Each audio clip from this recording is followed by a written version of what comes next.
has cleared the tower.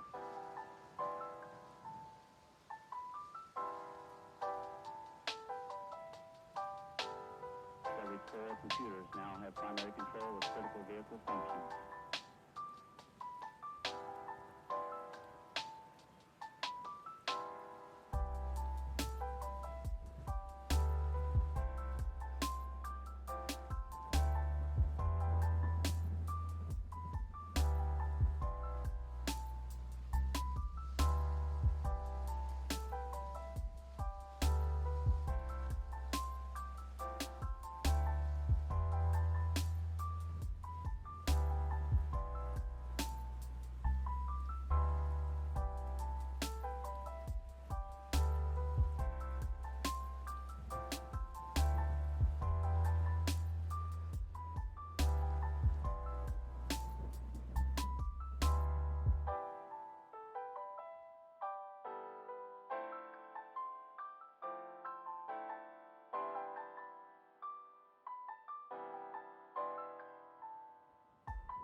At some point, I really should change that music to something else.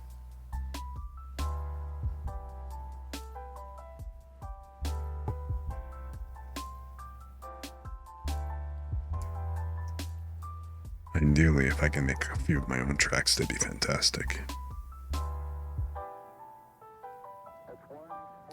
We'll see.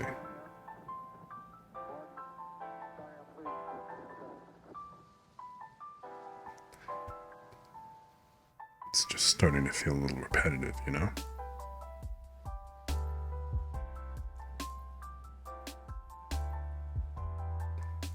But this looks like everything is working.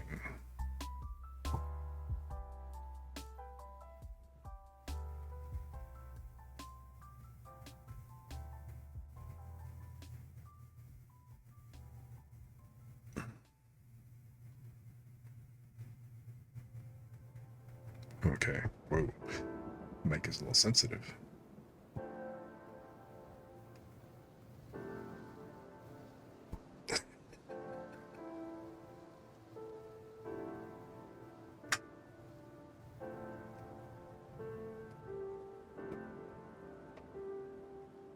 Say the mic is sensitive, and at the same time,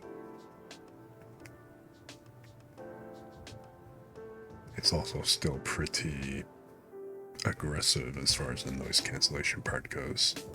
I'm gonna have to be careful of that.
So let's see here. I haven't flipped over. Let's switch over screens, and what have I got?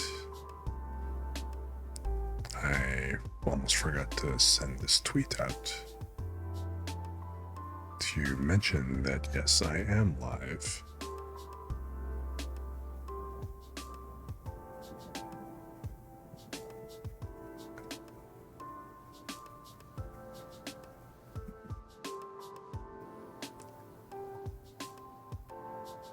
So let's see here.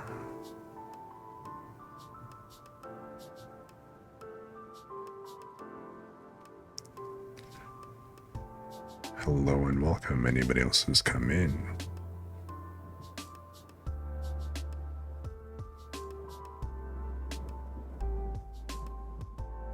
For anybody coming in and joining, or anybody who's listening to the VOD, today we're going to be doing some script reading that's based off of some requests made by some of the people who have been through chat in the past.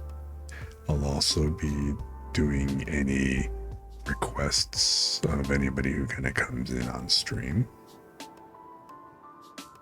I am going to be reading scripts from the script challenge hashtag over on Twitter, and anything else that anybody else kind of comes up with. So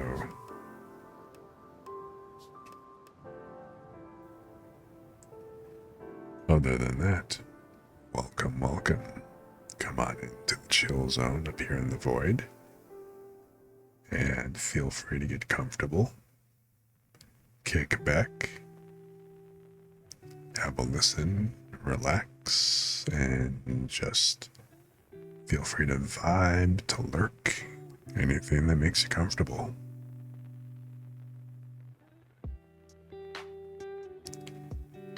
So I put the tag on ASMR because I'm going to wind up making this kind of like a pseudo reading stream. So we'll be listening, well, you'll be listening to me mostly reading, depending on who kind of comes in, what kind of stuff comes up. But I guess for right now, I'm just going to go ahead and hang back and kind of relax, warm up a little bit before I jump into reading some of the scripts that we're going to be going through. Because otherwise it's going to be like about a real short stream.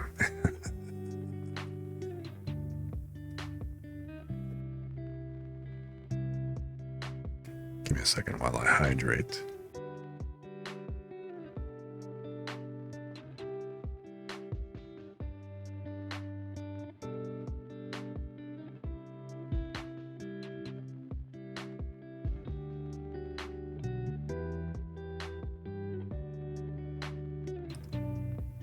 So how is everybody doing tonight?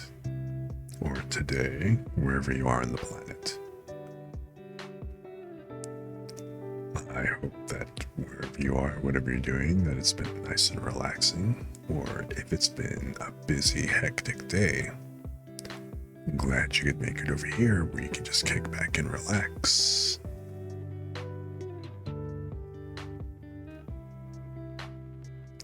And just enjoy the vibe.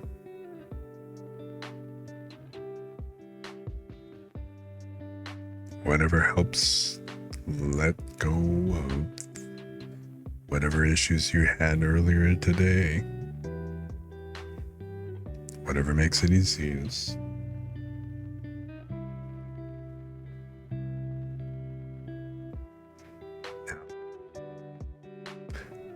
Question is, do you still hear, even if I have the monitor active, but not the aggregate device? Man, the noise cancellation has really messed with my voice today. Yeah, I think I need to adjust it real quick.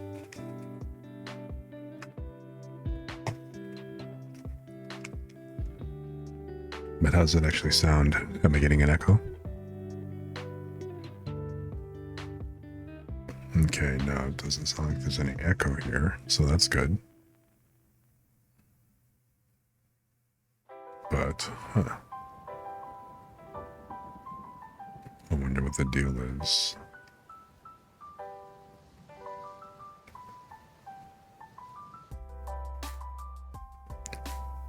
Okay, what if I actually turn this on real quick? Hang on, bear with me for a moment.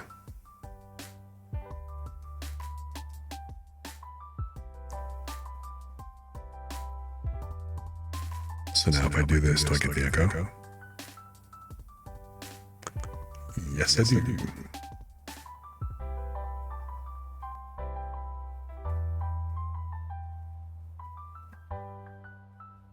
Okay, so at least this way, I don't get the echo and I can leave the monitor on.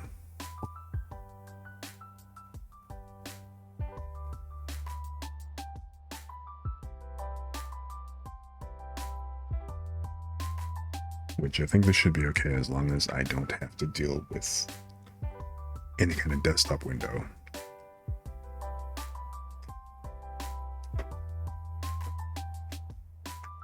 Sorry, switching headphones back over. All right. So, will this, let me tune this down. So that maybe I don't have to hear myself so loudly. Okay, that's a little less distracting, I guess. You can still hear me through the monitor, but it's not overbearing. Of course, that is the overall output and not just the monitor output. So that's the only catch. But I do actually have the delay on. It's enough so that it's almost real time. It's, I don't know, maybe even a little too much. But there's barely an echo in my headphones. So it's almost real time, even though I've got the delay like negative 10 milliseconds.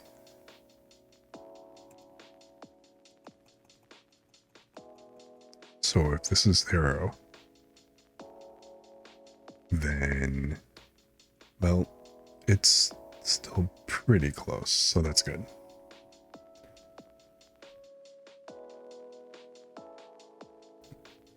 I don't know, hard to tell.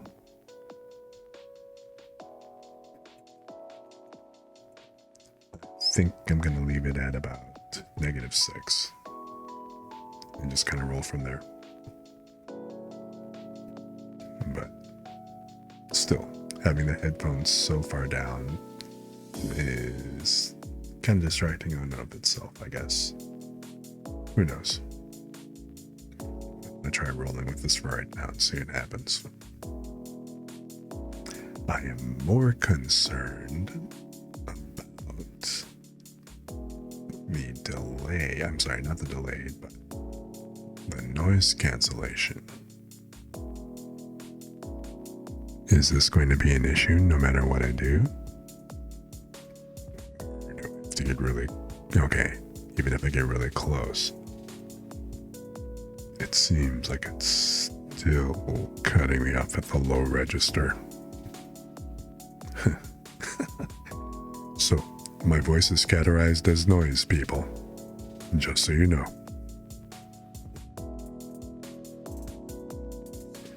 Anyway.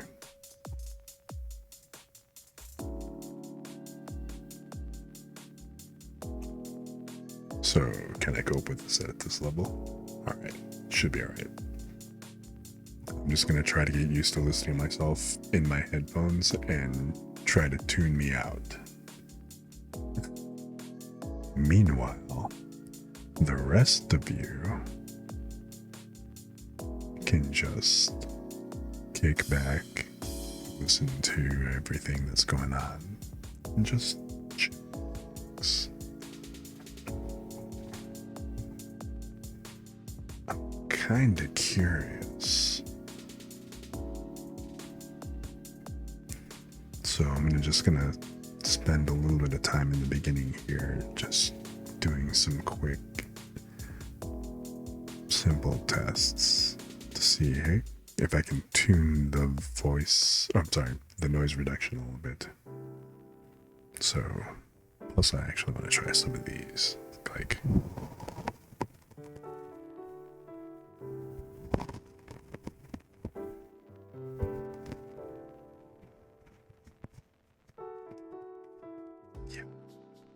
that is some serious noise reduction.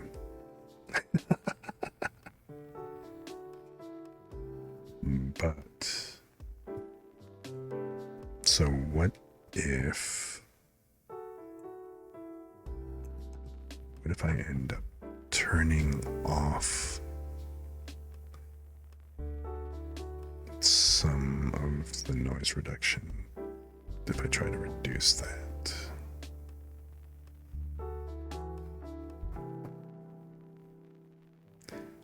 I need to kind of flip over to another view. Let me go ahead and do that real quick while nobody's here.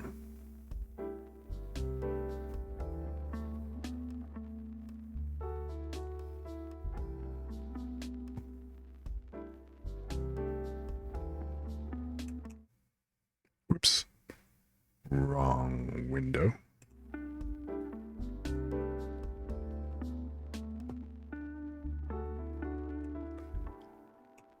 All right, hang on a sec. Well, it's going to go blank for a moment, but I'm still here.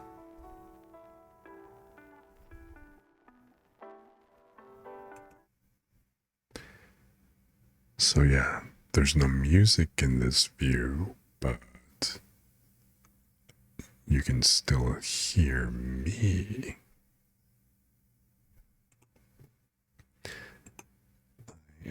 Well, you can still hear my mouse clicks. So I'm getting tuned out, but you can still hear mouse clicks. Go figure. All right then. But I really hate the fact you can't tune the noise suppression with the RNN noise. There needs to be a better noise suppression plugin. So what if I switch over to Speaks? I thought it sounds worse. So what about now? Any artifacts?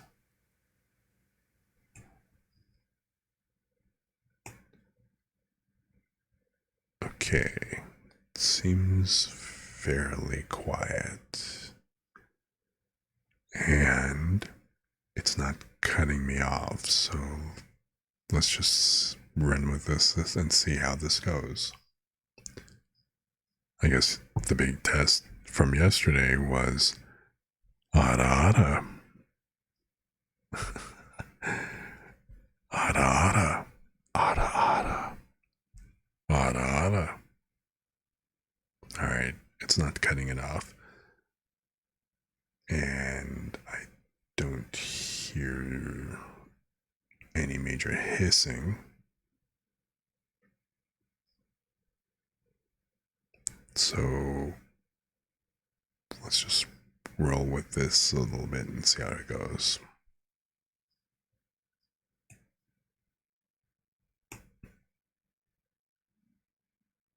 All right.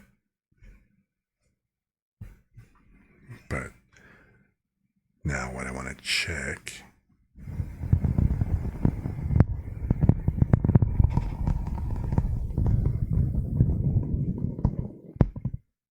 Ooh, it does that pretty well. Okay. Well, hopefully this isn't going to end up distorting anything, and I'm just going to roll with this as it is. So, all right.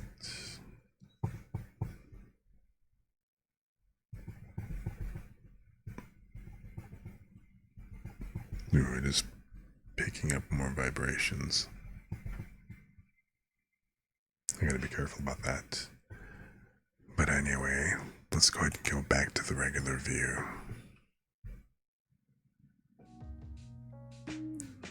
Alright.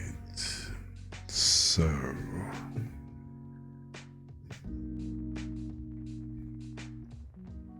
like I said, we're gonna go do some script reading, and yeah, I still gotta turn off the monitor. Hold on. It still bugs me.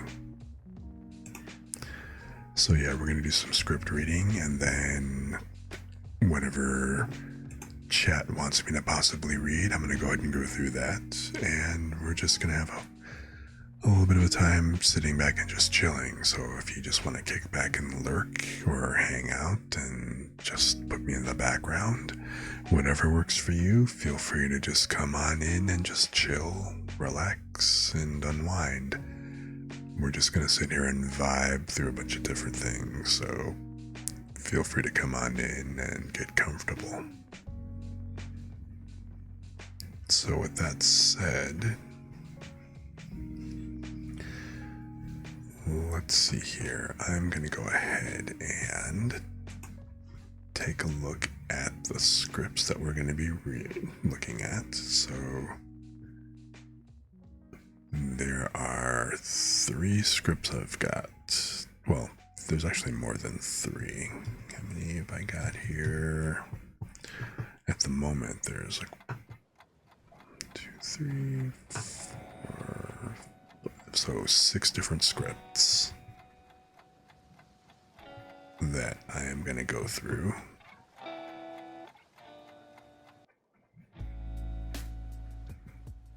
Okay, it's raining a bit outside.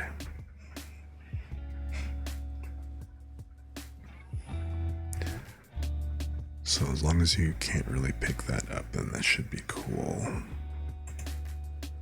I think. Let me just kind of make sure.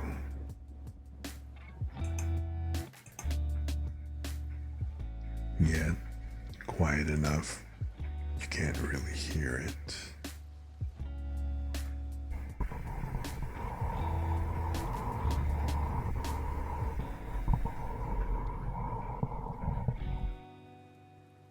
This looks like it's working out pretty well. All right. So for the first script, let me go ahead and pull up a window.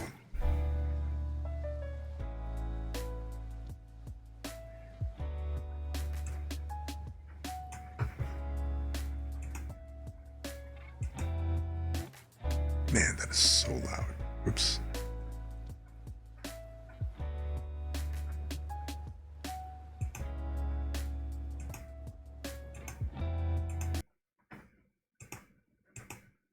All right. Okay, so let's go ahead and open up the first script that I'm going to be working on.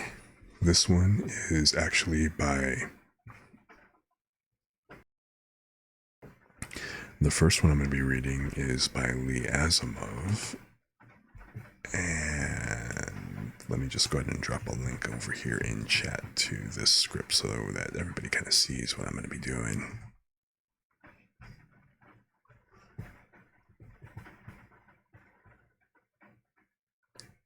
And you know what? Let me see if I can just actually go ahead and pull that up over here on the window.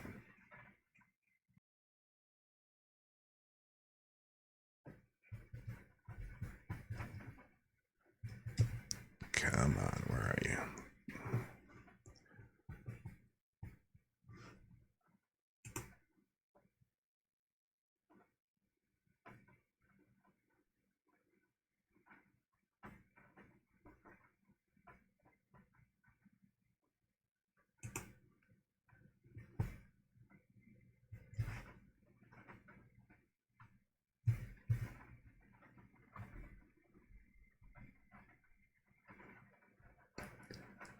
I wonder if this would have been easier if I just simply opened this up in OBS directly.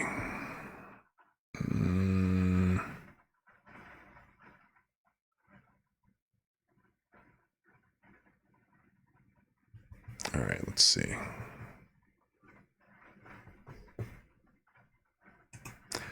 I guess I could probably try setting some of the ambiance here. So, you know what? Instead of this being so bright, let's try going to a little bit of a darker scene here.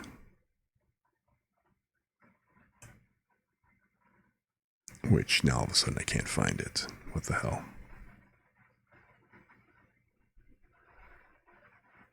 There we go. So let's turn down the lights a little bit here, shall we?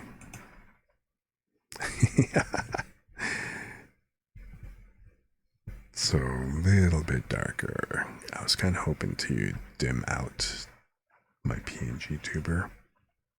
Actually, what I really wanted to do is just go ahead and find a silhouette of, like, an action figure kind of guy and put that in as my VTuber, but I didn't find one. Well, I didn't think of the idea in time. So, go figure.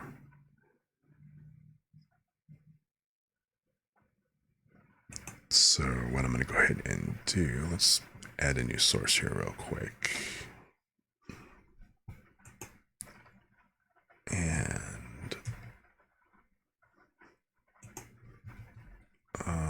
let me see here.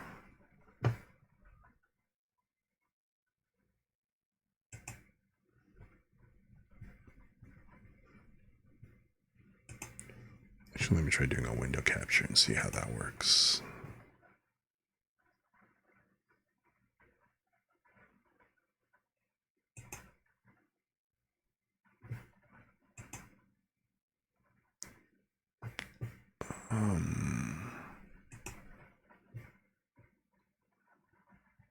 Yeah, okay.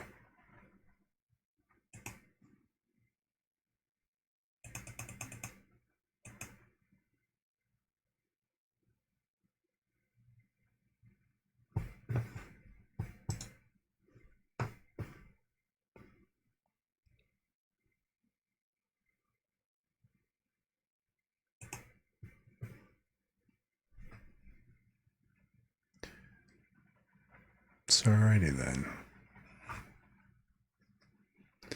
I guess this'll work.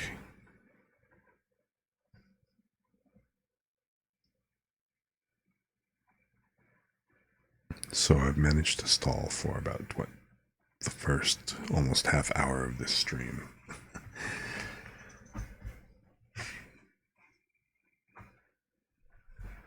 But let's, I guess, just go ahead and jump on in, huh? So the script is by Lee Asimov, and she's actually written kind of like a few different scripts. Actually, I'm gonna go ahead and throw her a shout out just since I'm using her stuff. I'm pretty sure her name is the same. Actually, yeah, these are their Twitch handles, so should be okay. But anyway, so this first one is by Lee Asimov.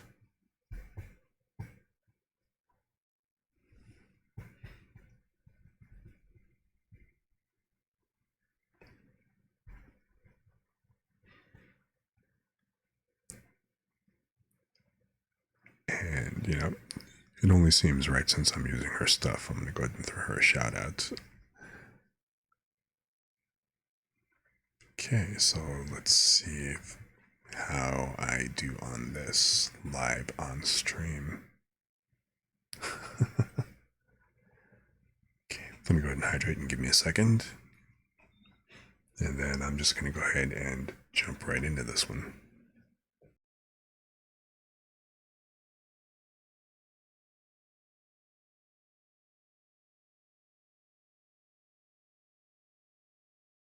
So I'm doing these with no real warm up, no rehearsal, no practicing beforehand, really. I'm just kind of coming in and just doing these. So this is, I guess, first takes. No editing, no nothing. So just single take shots. Hopefully they're not going to wind up too scuff or anything. So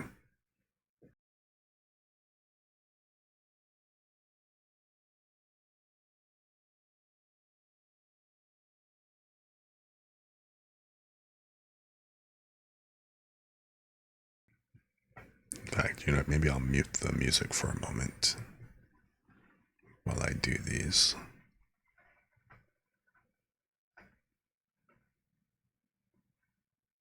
I don't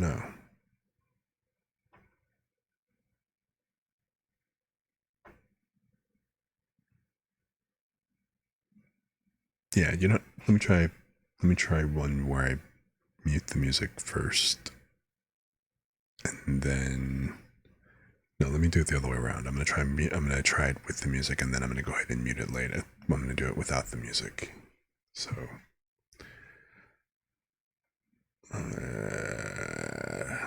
to music or not to music? Yeah, I'm gonna turn the music off, just because.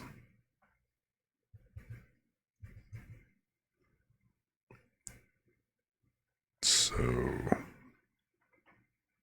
come on, where are you? All right.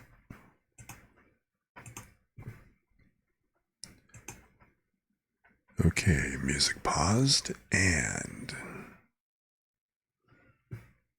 so now let's just go on with reading the script.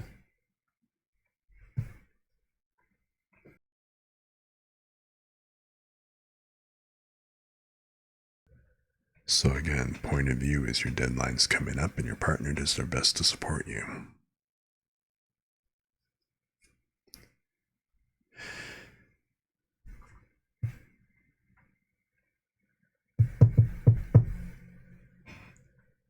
Hey, can I come in? You've been working for hours nonstop. I brought you some coffee. Can I get you anything else? Have you eaten? Are you making sure to stretch? I know this deadline is coming up quickly, but please don't overwork yourself. When you hit a good stopping point, maybe you could come to the couch with me to take a break for a few minutes or something. I admire how hard you work, but just don't give too much of yourself to it. I know it's important to you, so I'll be here to support you, but also, I miss you. Well, I'm gonna leave you to it. Just let me know if you think of anything or need anything. I'll bring up dinner when it's around that time. Oh, before I forget, I adore you and I'm so proud of you. I'll see you in a few hours.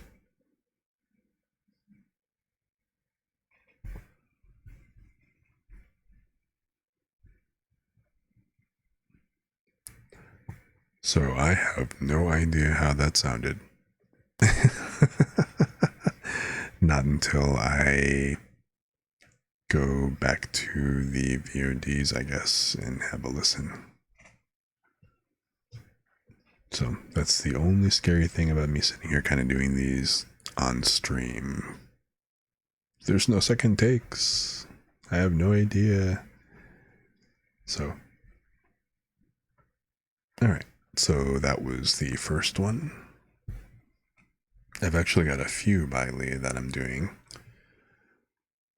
The next one of hers also happens to be actually I've got two of hers that I'm doing real quick.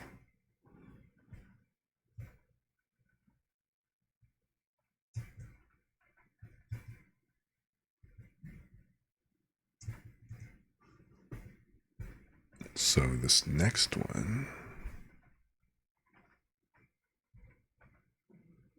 let's pull this up here.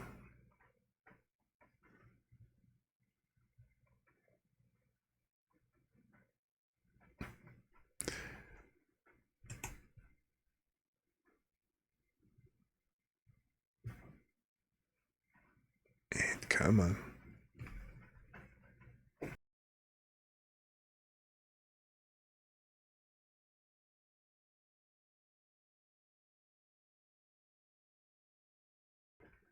Okay, so for our next contender, we have a BFE voicemail.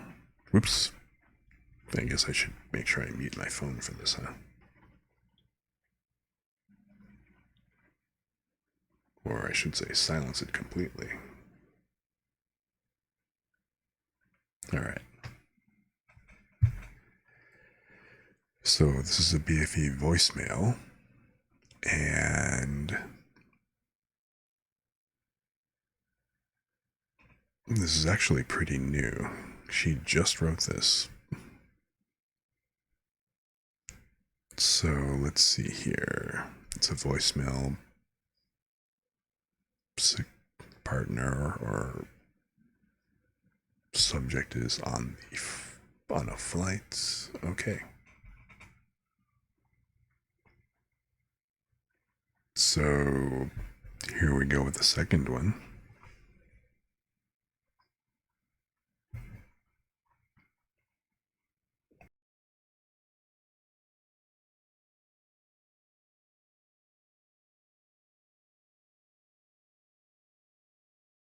All right.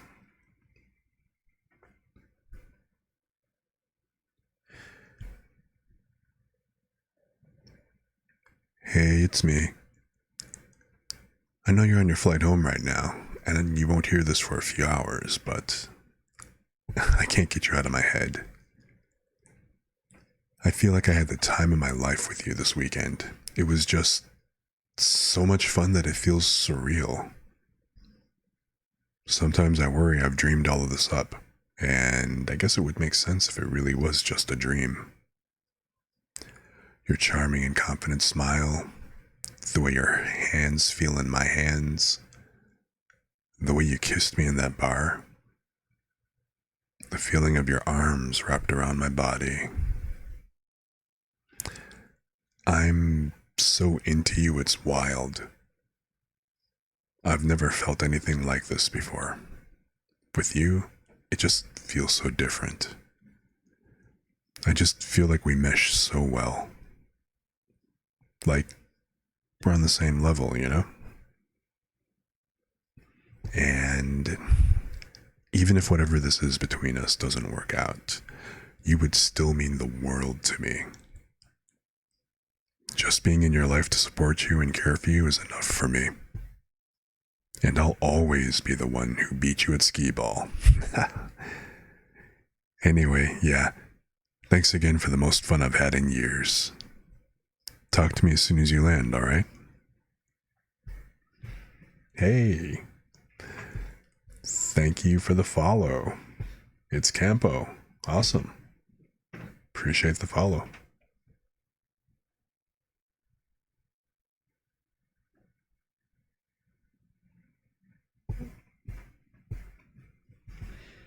So, let's see, I should probably read that one more time since the alert kind of came in while I was recording that, or while I was reading that. So if I do I'm going to go ahead and do a highlight on this later so I can post it for everybody, for the authors and stuff to hear. So I'll put that up. So yeah, I'll go ahead and I'll read this one more time, just so, again, without the alert and stuff going on. That was like almost at the end there, but all right. So, okay, once more with feeling. Dun dun dun. All right.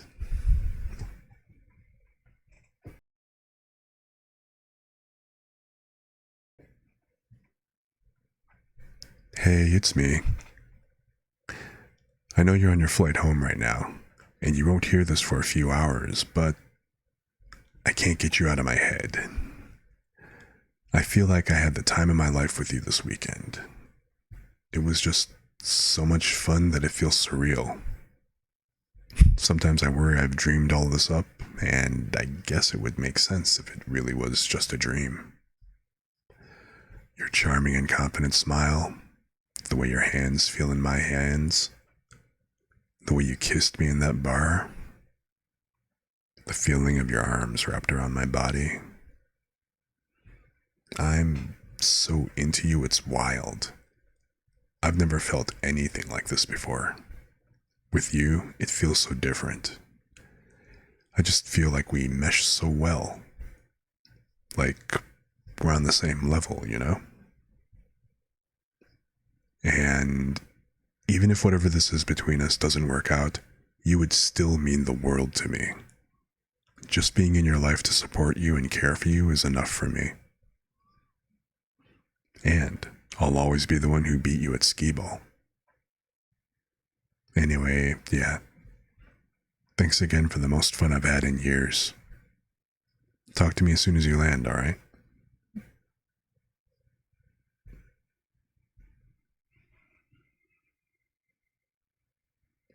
So, okay. Again, I have no idea what this is going to sound like until I actually go back and listen to the VOD. So, we'll see how it goes.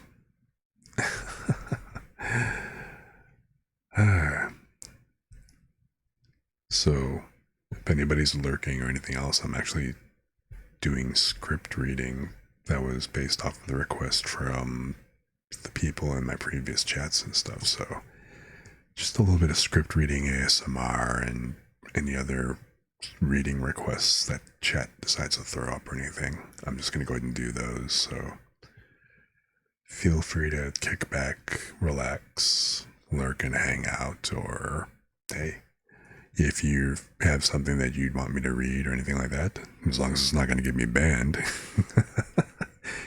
So if it's Twitch and YouTube safe, hey, throw it at me. I'll take a look.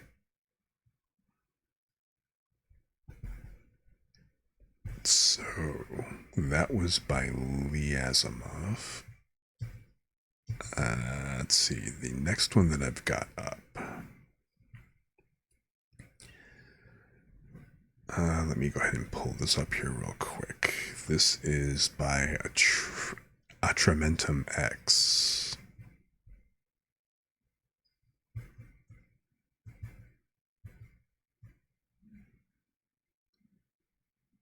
So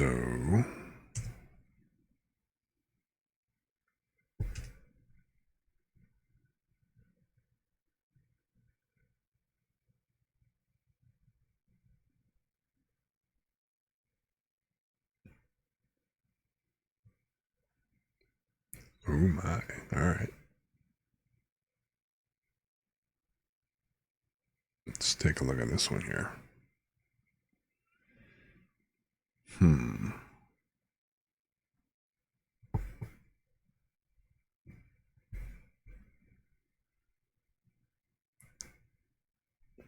Okay, so this one by Atramentum X.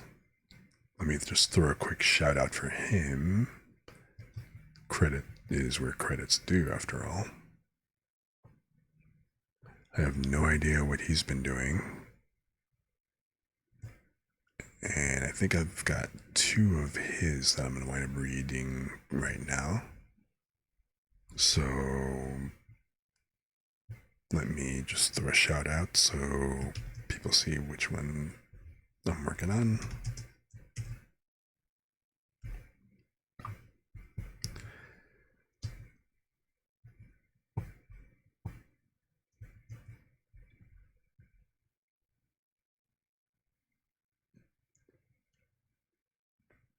Okay.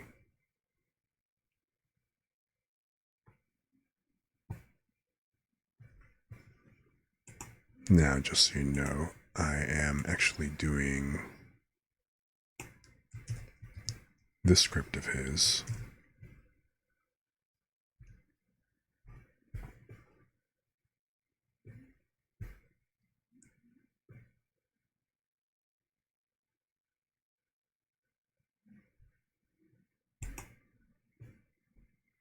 So, let's see here. Again, I'm doing all these cold, so there's no rehearsal, no anything else like that, and I'm just kind of doing a cold read of everything. So I'm just kind of glancing at it and then just going through it. So just so you know, this was a request. So let me hydrate real quick here and then I'll just jump right in.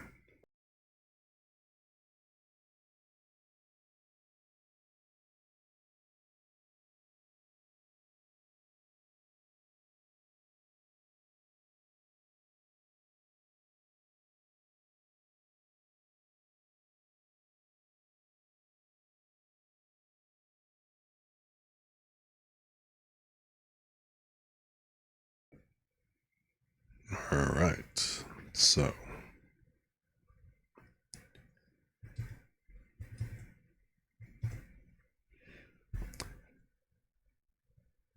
You've been avoiding me, and I want to know why. Don't we have fun together? I know I tease you, but it's because you like it, don't you? Well, understand that you cannot enjoy me in private, then hide me from your friends. I could tell them everything. How you beg to be tied up, disciplined, teased, touched.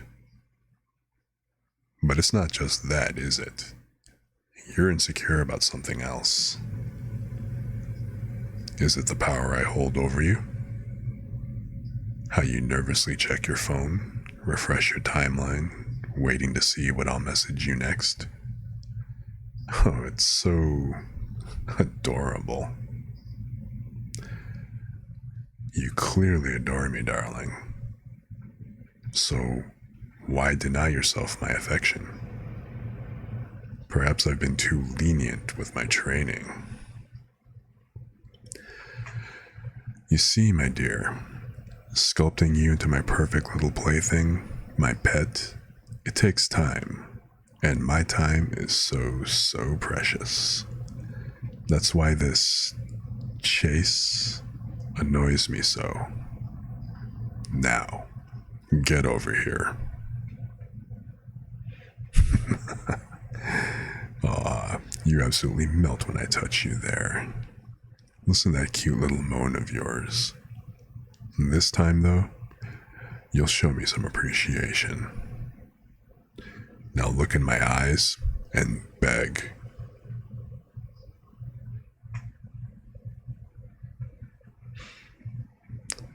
So, okay. A little bit of a different energy from the other ones.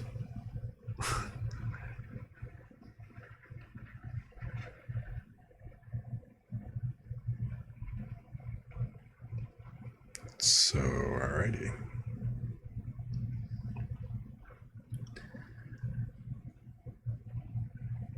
That was actually pretty interesting. Kind of looking forward to hearing how this actually sounds later.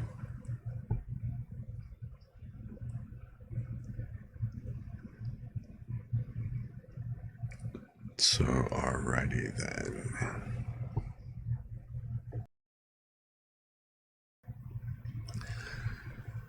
So, the next one is also by Atramentum. And let me pull that up real quick.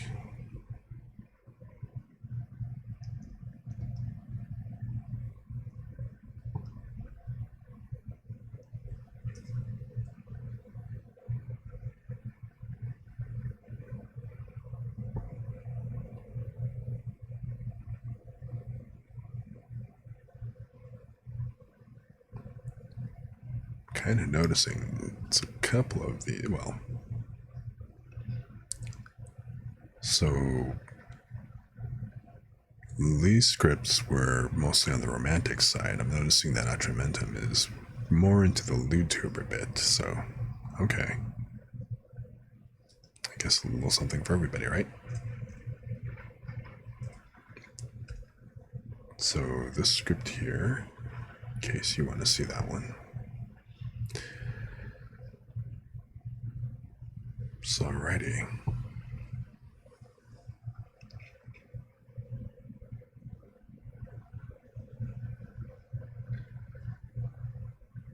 So, hide and seek, huh?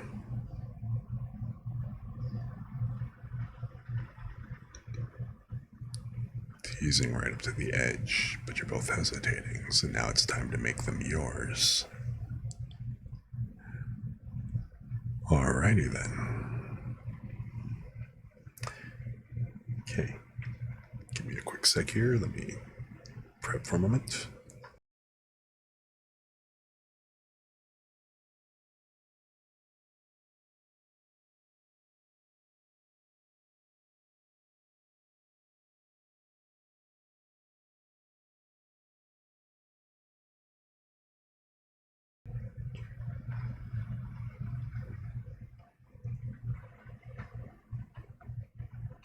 Oh wow, I was actually just kind of realizing you could probably hear the HVAC in the background. Let me Let's do a quick check.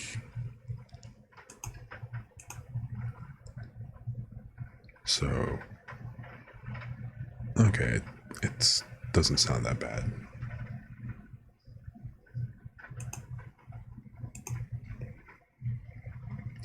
I really got to do something about how loud that mouse is, though. Alright, so anyway. So, hide and seek.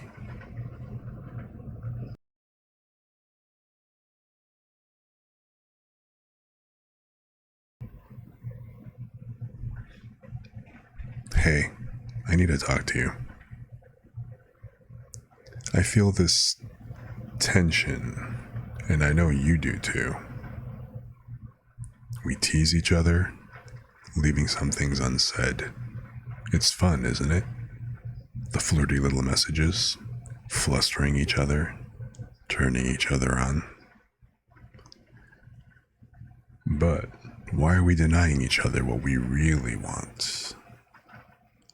You're hiding from me. You're afraid of what it would be like to give in to me, to feel me on you, for me to touch you. I know you think about me. I can feel your lustful eyes on me. Maybe I hesitate too. There are times I wonder if you really want me, or if we're just toying with each other, afraid to indulge in our desires. Yet, I know what I want. You fill my thoughts with feelings of pleasure, lust, yearning. I am consumed by passion for you. And it seems you are too. Now, my darling, I need you to notice me. No more running from me. I'm putting an end to this game of hide and seek.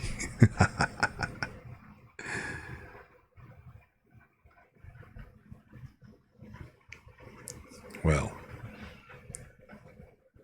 that's not a bunch of innuendo, but okay.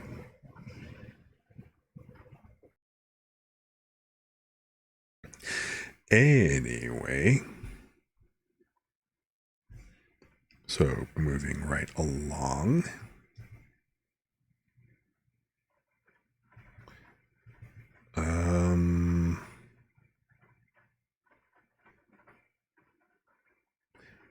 Did I do this one of Lee earlier? I'm pretty sure I did.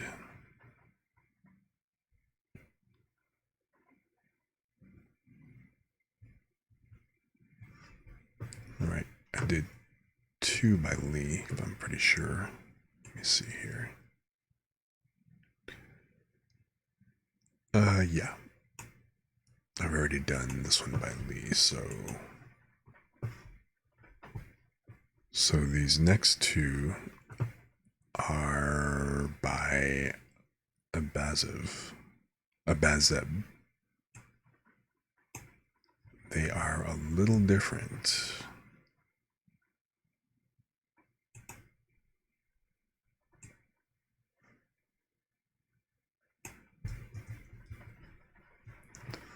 So a little bit different energy to these 2.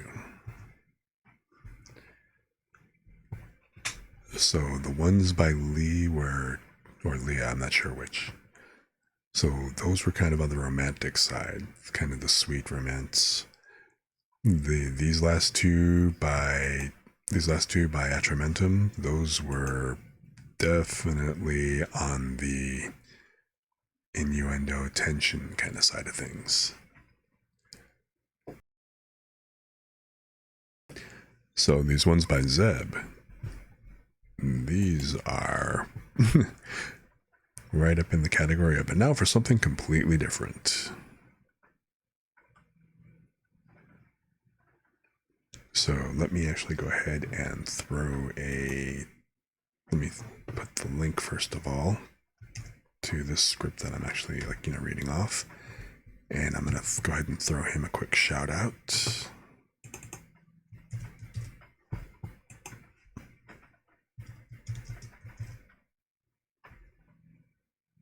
again, I have no idea what these guys' streams are like. Well, I mean, I've been to Lee stream a couple of times, but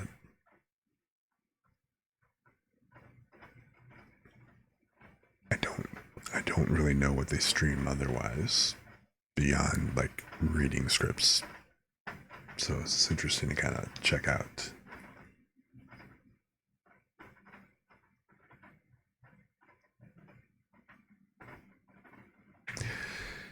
So, anyway, let's go ahead and come take a listen to these, and let's go ahead and check out this script.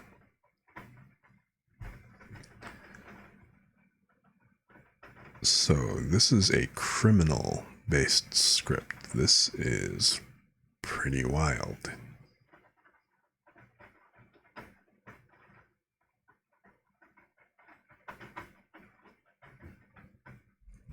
Alrighty.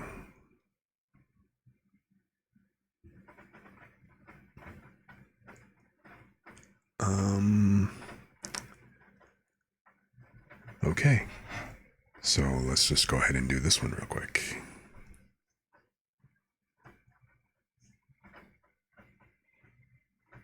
So this is going to be probably a little bit louder than some of the ones I did a moment ago.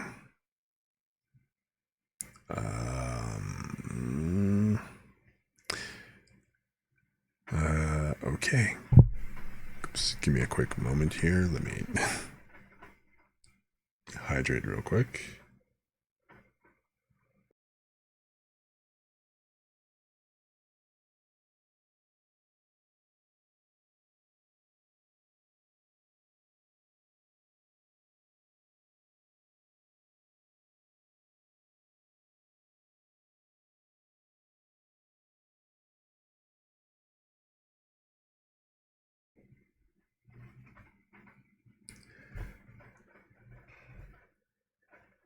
Well, shit.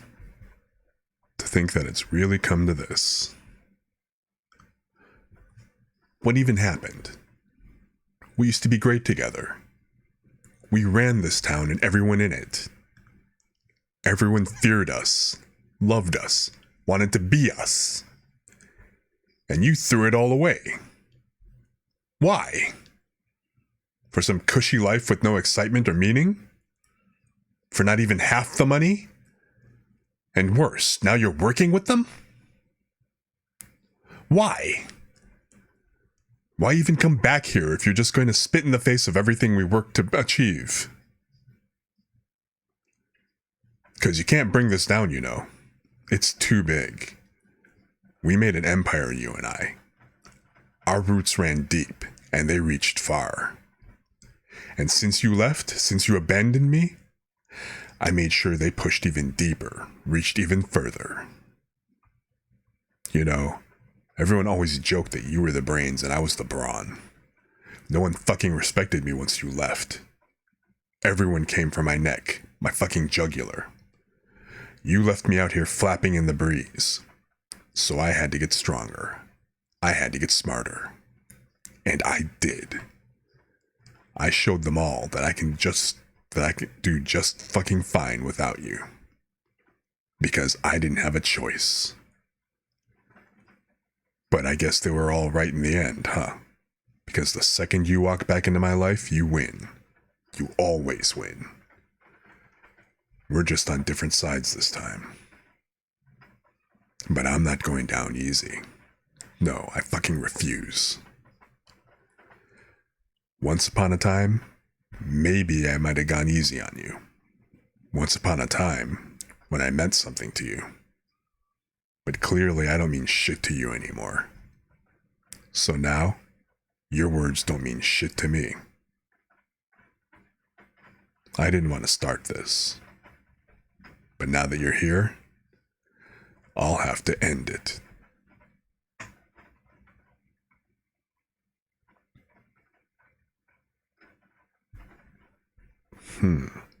Maybe a little bit strong for the ASMR tag, who knows? A little different coming on my comfy vibe stream and kind of hearing that, huh? So,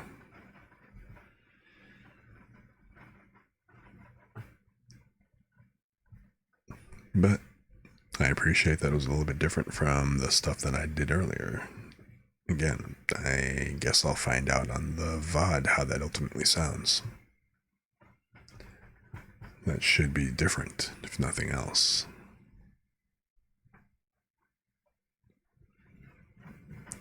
So, anyway, the last script I got is also by Zeb.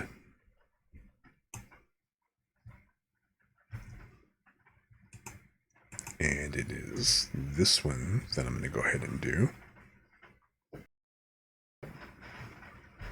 Let me go ahead and pull that up here real quick.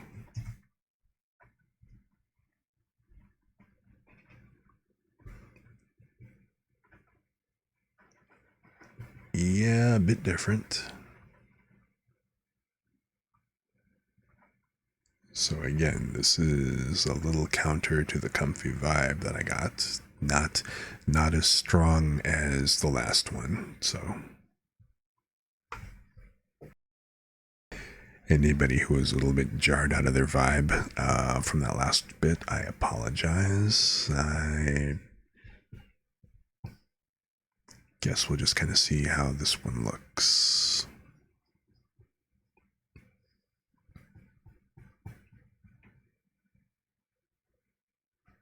So this one's actually really short.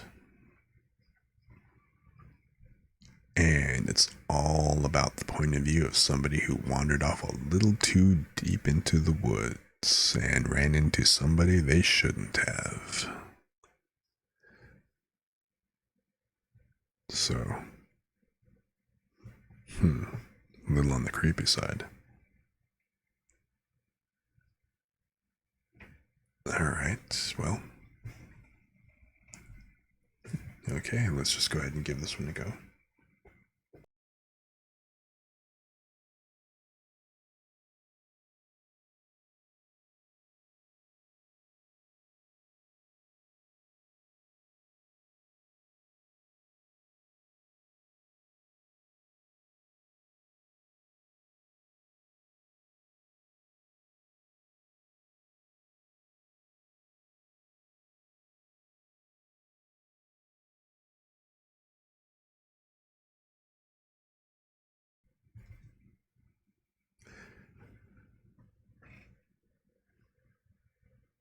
Whoops, sorry, hold on a second.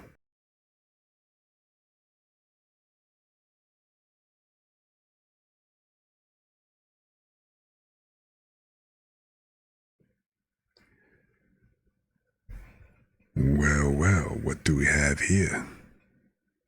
Seems I'm not the only one out here this evening. What are you doing out here anyway? Pretty far away from the main road. Nothing really out here for miles. You actually look a little lost. Do you need something, friend? Oh, so you are lost. Wandered out here all alone and you managed to stumble your way here, huh? Well, that's pretty unfortunate for you, my friend.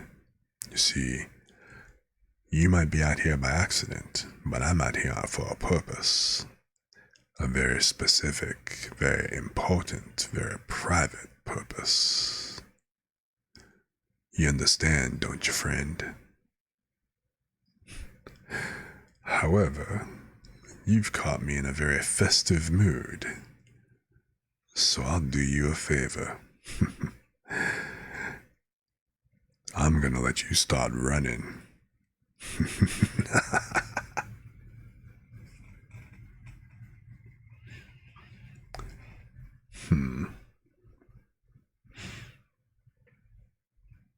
Okay, that one felt a little scuff, but then again, I don't really know. Maybe they were all scuff. I'm not gonna know until I listen to this later.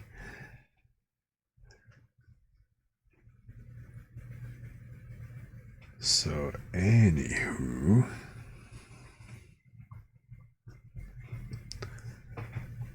Well, those were all the scripts that I had at the moment.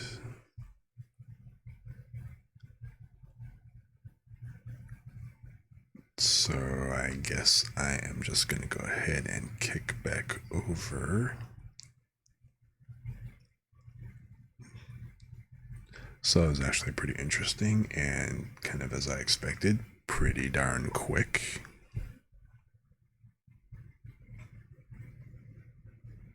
So I'm going to go ahead and kick back over to the regular view here and then turn the music back on.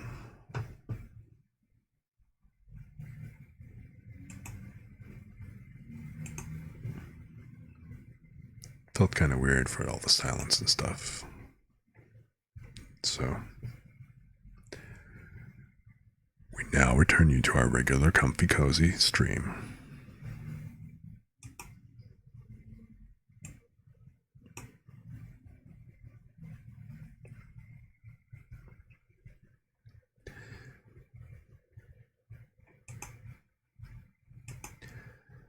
So I don't know. Wonder how that was. Did you guys enjoy that? Is that something maybe I would want to do again?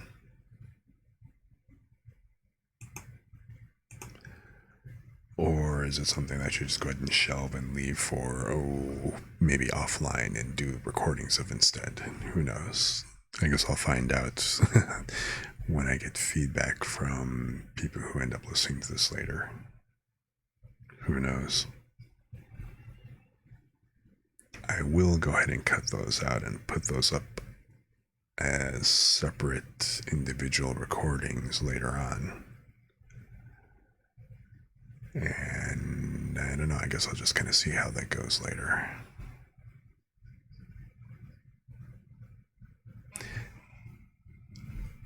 So, yeah, I pretty much finished that up faster than I expected.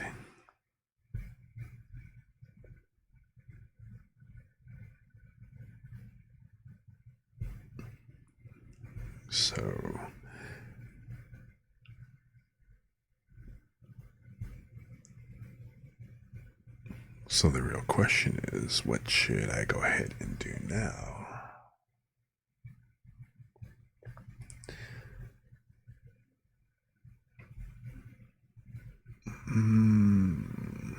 Okay, well, let's see here.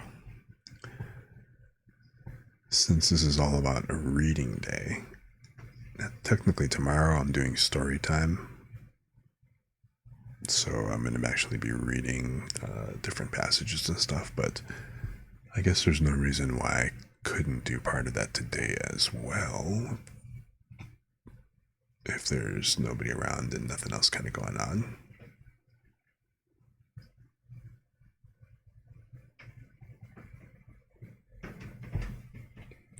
So let me see here.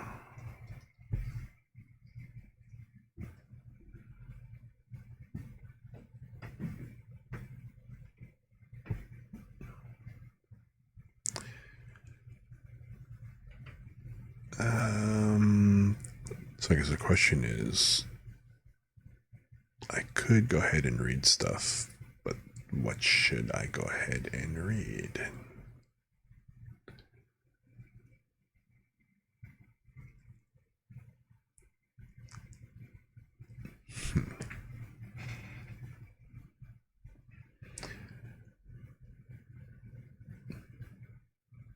Although, what I need to do is, after that, I do need a quick moment, so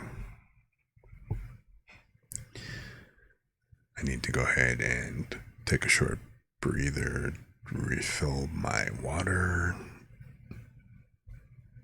and so you know what, I'm gonna go ahead and throw up a be right back, and I will be right back in a few minutes.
Oh, wow.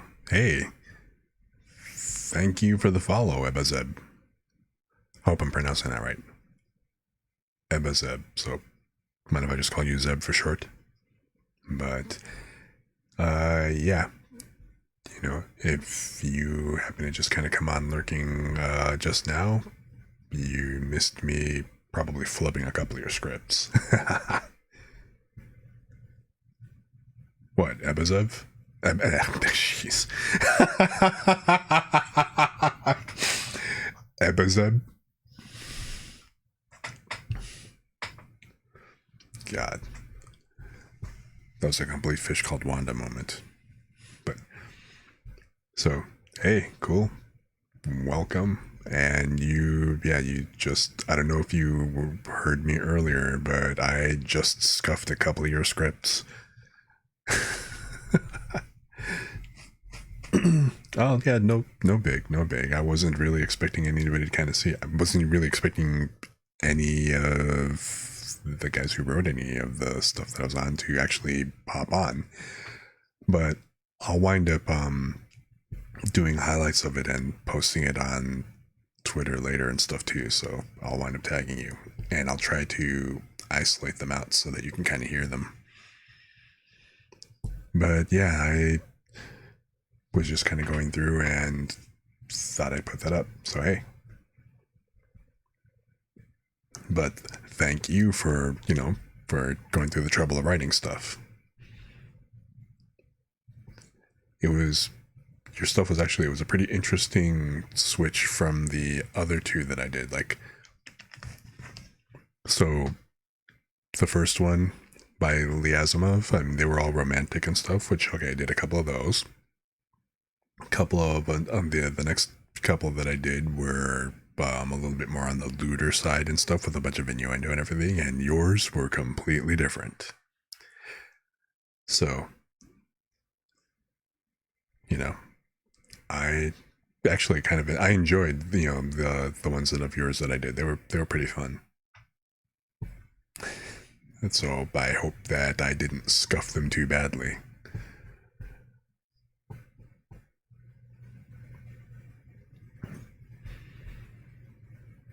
But yeah, so let's see here. The ones that I did of yours, let me actually just switch back over to that view. So because I still got that window open, I think.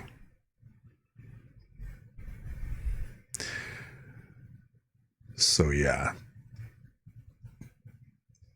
this was the last one of yours that I did.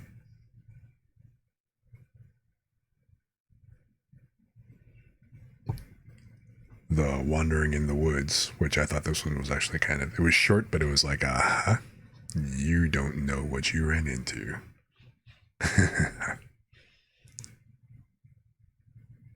And then the other one of yours was The Partner in Crime. This one was pretty interesting. So, a little bit of a switch to actually go ahead and do on a chill, laid back stream, but it was still a fun switch up. Hey, Lumi. So, how's it going? Hate to say, you missed all the fun earlier. I just finished up going through the different scripts and stuff and just kind of came back, and I was just about to probably do like maybe a bunch of like other exercises, or if I don't know if anybody had any other things they wanted me to read or stuff, I was going to go ahead and give those a shot.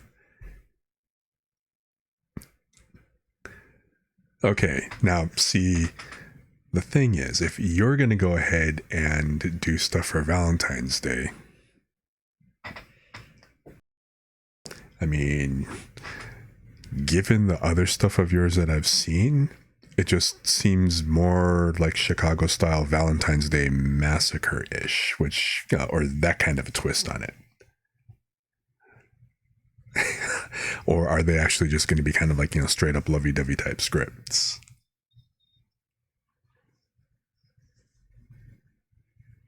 Because I like what you've been doing.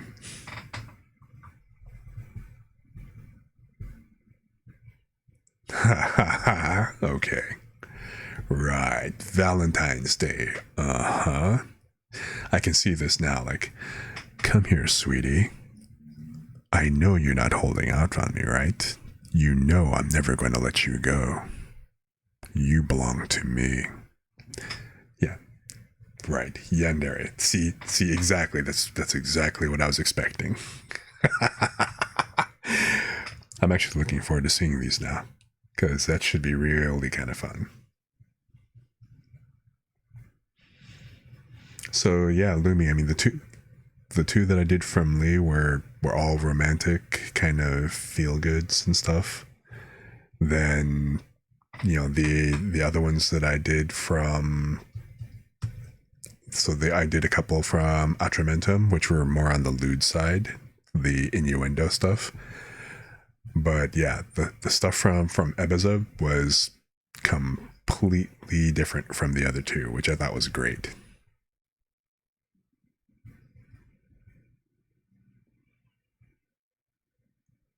Yeah, sorry you missed it.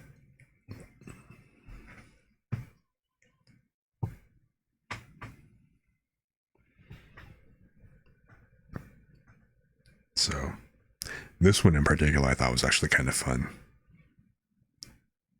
The partner in crime.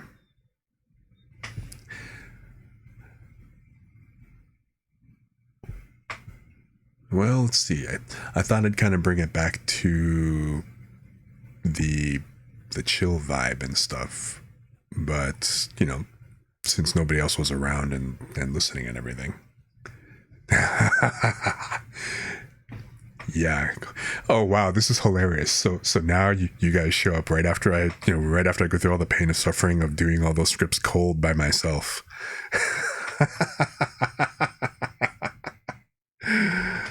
That's too funny. It's like, now that I actually did everything. No, that's cool. That's cool. That's cool. I mean, it was kind of like a little bit on the embarrassing side, and then but then I'm not sure if it was embarrassing because I was doing it to no one in particular, or I don't know, but it was fun either way.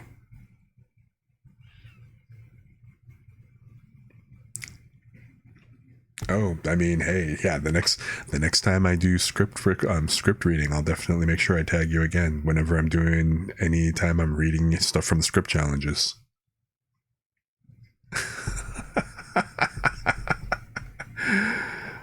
I admit I was kind of nervous when I was reading them. So, but I did kind of, like I said, I got into this one.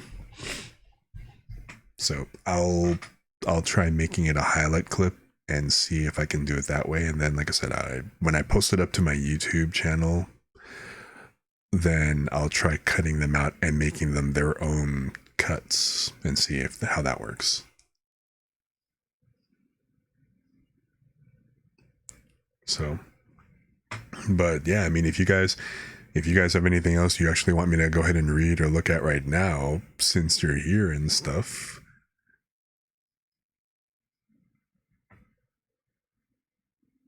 Okay.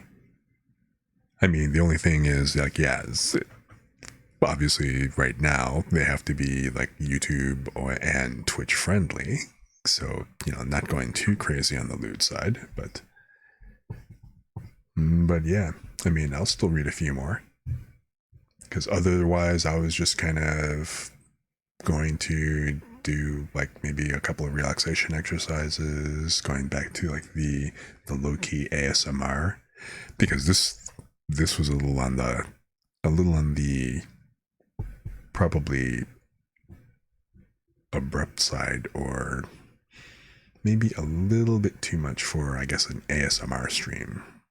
Who knows? But it was still fun.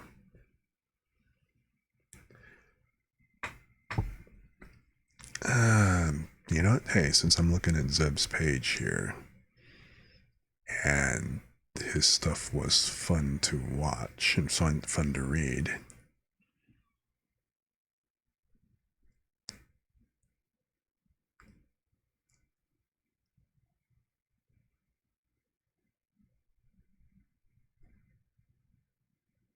Oops, no, not what I wanted to do.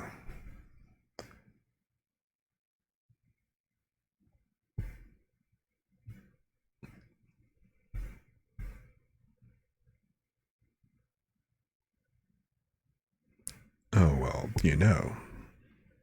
that's an easy fix. I can always just simply go ahead and tone it down and do like a nice sleeping ASMR type stream. That'll work. A nice slow relaxation a little bit later. Nah. I see. Oh, hey. Speaking of. Okay, so this one's actually fairly calm, speaking of.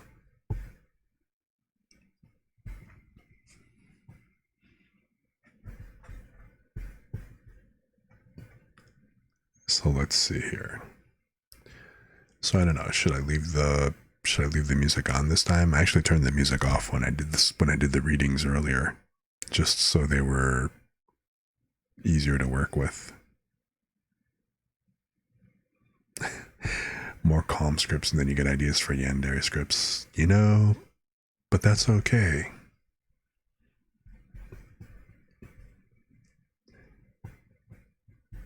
Yandere scripts are fun in their own regard, especially for the people who kind of dig that, that kind of horror or thriller type stuff.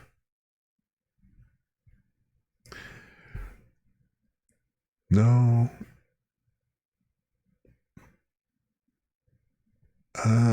I think the music would probably fit this one. So I can probably leave the music on here. I don't know. What do you think, Zeb? It's your script. I'll give you the choice. Background music on or background music off while I read late night.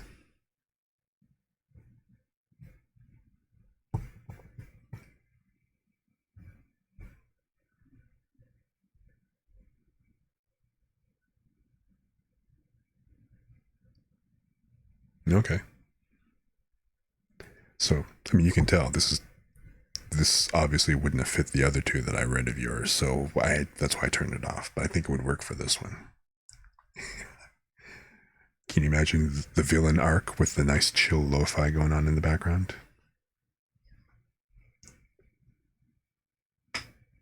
It'd be like the equivalent of like a yandere chasing after their fatal crush with music going on in the background.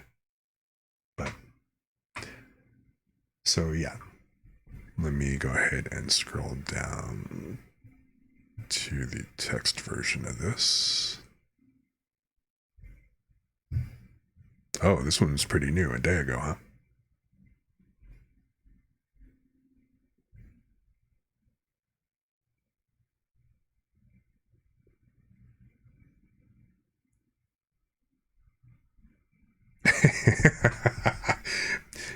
And now, a little bit of chill music to chase your crush with a knife to.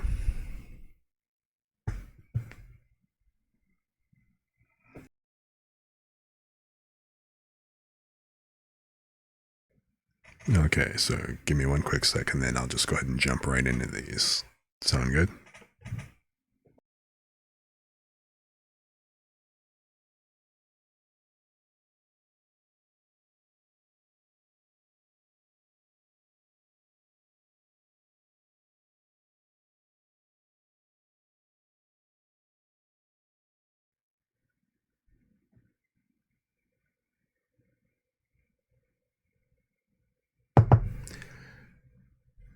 Hey, are you actually still here?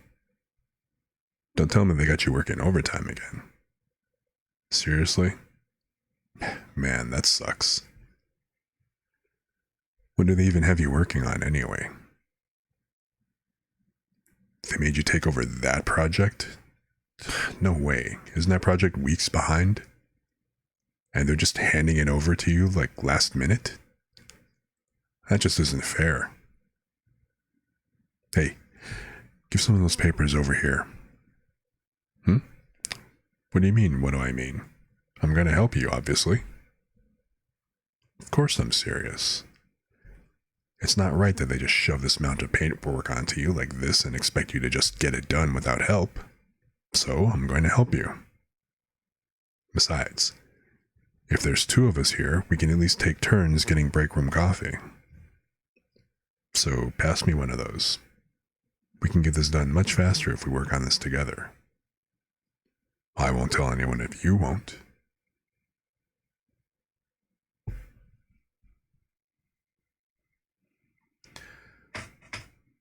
So, how was that?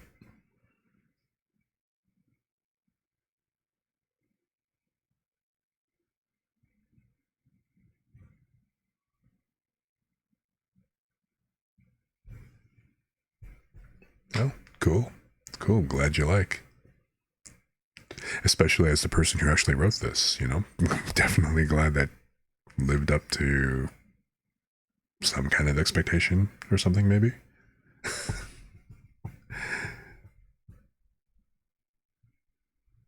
But yeah, glad you liked it.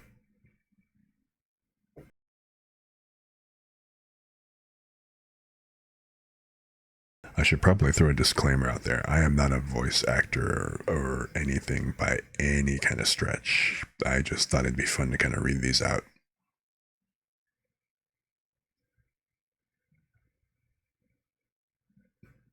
And yeah, kind of practice whoring my voice out for free. I don't know.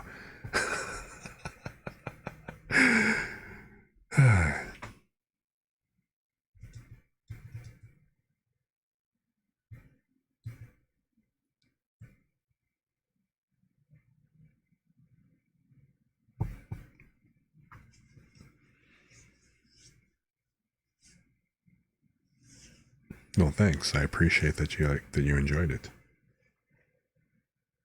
I mean, it was a pretty easy read, so.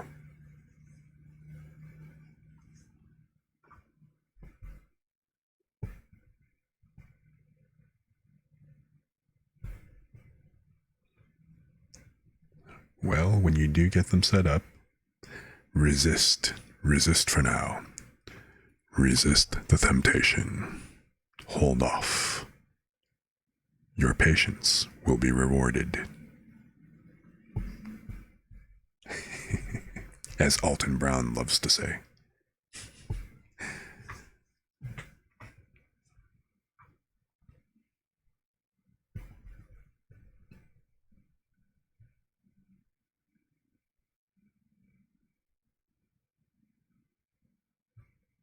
Let's see. Maybe one more. Is there anyone in particular you want to hear?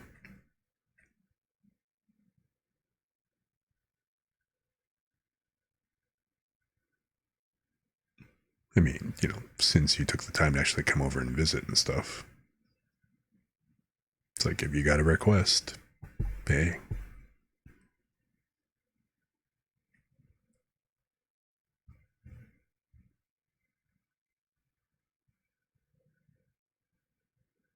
Oh. Oh, hey. So this is what this is the sequel to the first one of Different Sides?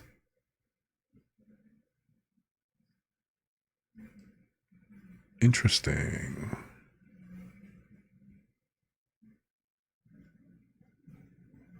Okay, let's take a look. Because I did the first half already of this one. So let's see how this goes.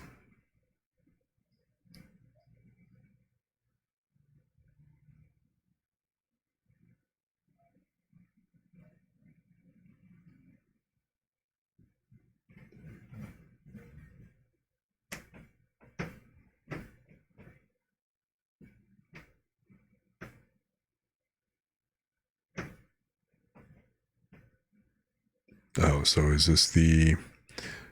So this is the partner's response to the first script. So this is like the other guy's response to it.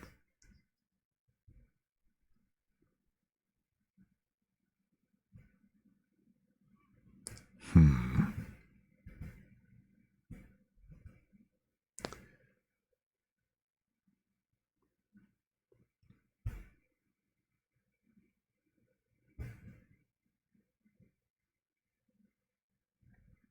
Okay. I mean, again, a little bit different from the chill vibe. So I should probably mute the music for this, because again, the whole lo-fi chill to, a tense situation, a little dissonant.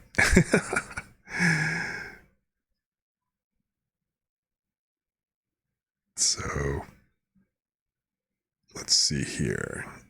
Oi, come on. What the heck? All right, there we go. Alrighty then.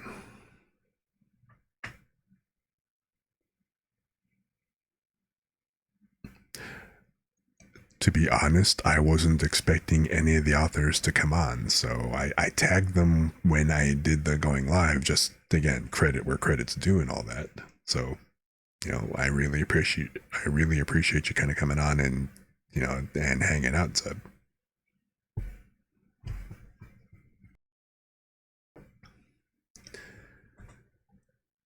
Oh, hey, by the way, just kind of like as a quick side note, I switched the noise suppression on the mic, so it might be a little bit noisier than it used to be, but at the same time, it doesn't seem to be cutting me off anymore. So just let me know if it's still cutting me off and stuff.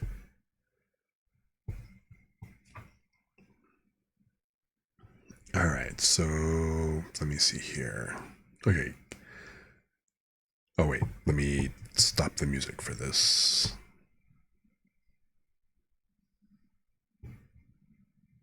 Because again, a little too mellow.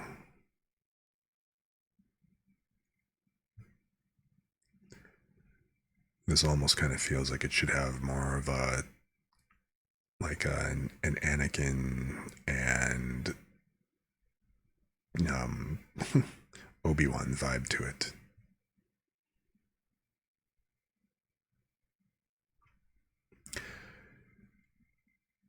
All right, so give me a quick sec and then I will go ahead and get started on it.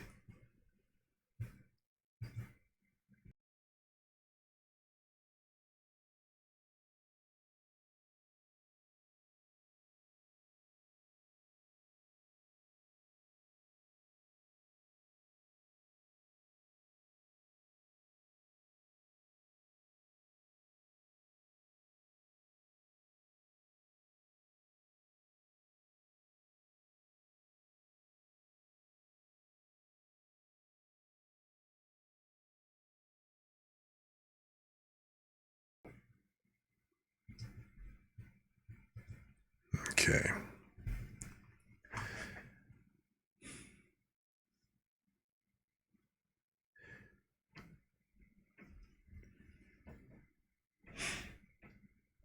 Don't move. I don't want to have to do this. Come on, just put the weapon down. It doesn't have to be like this. Listen, I've been where you are. You know I have. We used to be in this shit together. But we don't have to live this way anymore. We can be better than this. This kind of life is dangerous and it's cruel. The people you have to hurt, to scam, is it really worth it to you? Be honest with me. Is it so wrong to want a better life for yourself? To be able to wake up and know you're actually doing good for once? That you're actually doing something that you can be proud of, rather than having to live in constant hiding and fear that someone's coming to come after you? I know what I did was wrong. What we did was wrong. That's why I'm working so hard to fix it.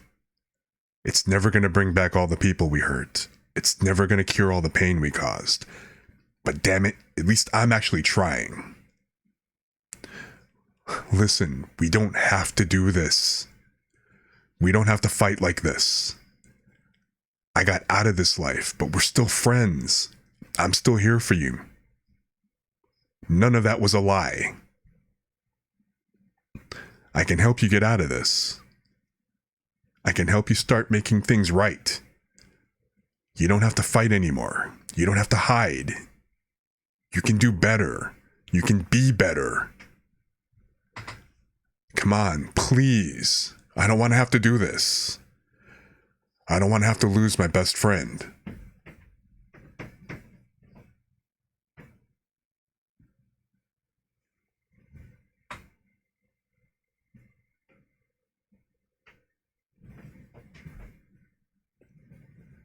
Yeah, definitely a good idea to turn off the music for that one.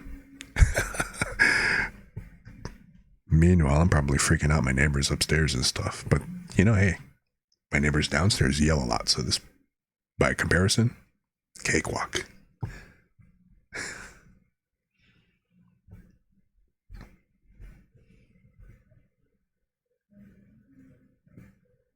Yeah, I really like the pleading in this.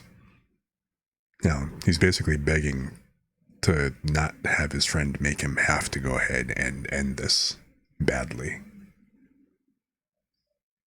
So yeah, this was a very cool script, really cool continuation from the first part.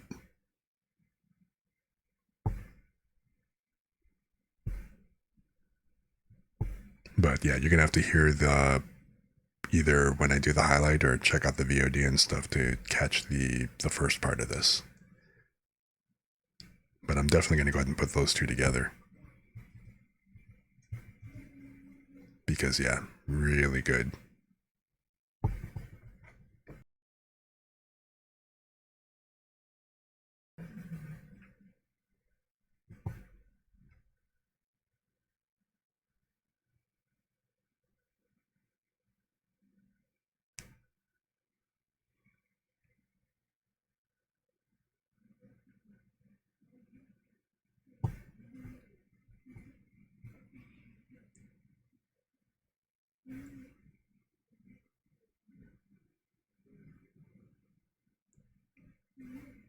So you really like doing companion scripts and continuations of scripts. Always find that I'm looking for more. So yeah, you know what? Keep writing because your scripts are fun. Like I said, I'm actually looking forward to the Yandere Valentine's Day. I think it's just like it's a bit of a nice counterpoint to the whole, to the softer stuff. So we went from BFE to BDSMFE to some straight up I don't know how you categorize this. So coming back over to doing some Yandere BFE, some Yandere FE would be pretty fun. Hey, I'm glad that you posted them and that you are cool with me reading them on stream. So hey, it works out. But yeah, happy to be making your night.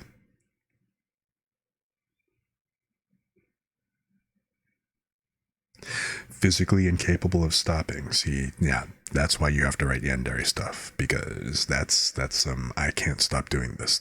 The hand keeps writing, the knife won't stop moving.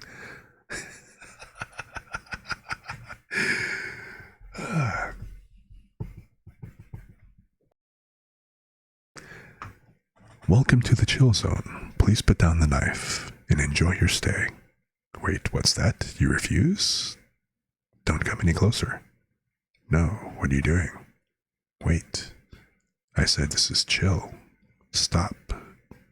What are you doing? No, wait, no, wait! Uh-huh.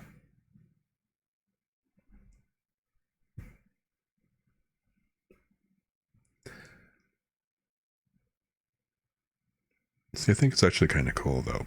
The whole having something that you love to do, something that you actually enjoy enough that you don't feel good when you're not doing it, that's pretty much a sign that, yeah, you should be doing more of it, period. So that's awesome. I love seeing stuff like that.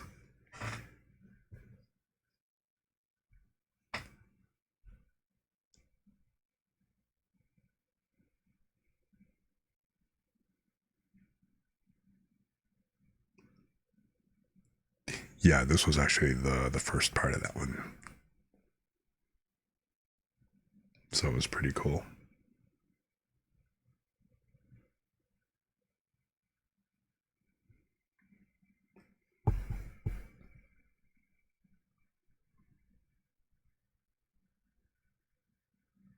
But yeah, keep doing what you love. That's the best thing.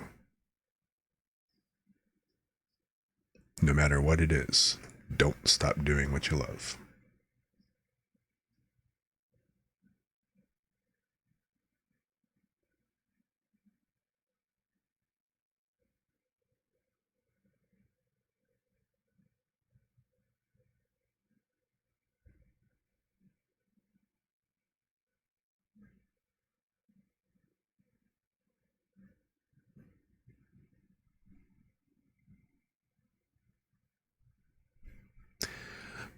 So real quick question though.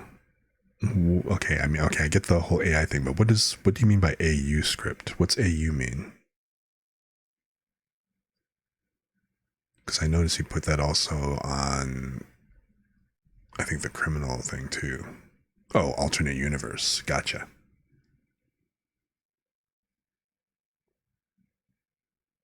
Gotcha.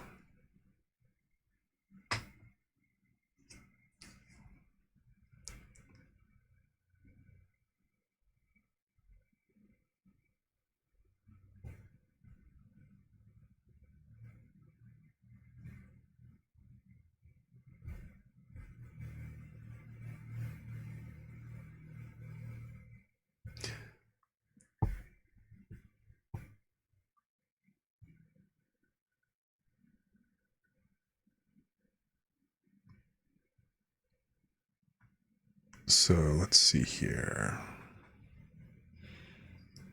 Oh, really?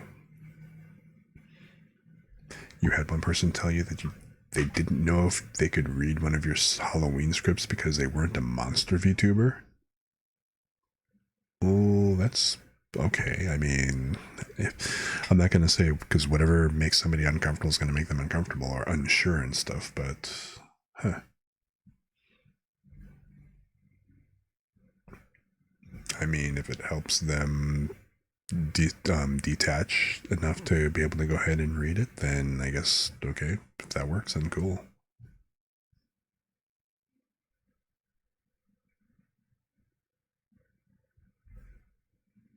This one looks kind of interesting, though.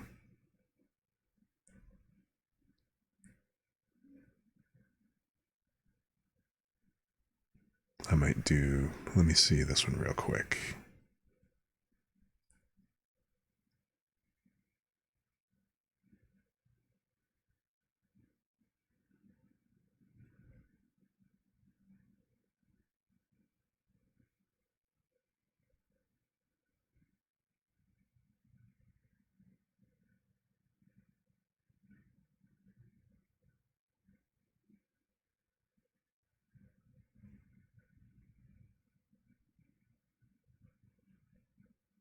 Hmm.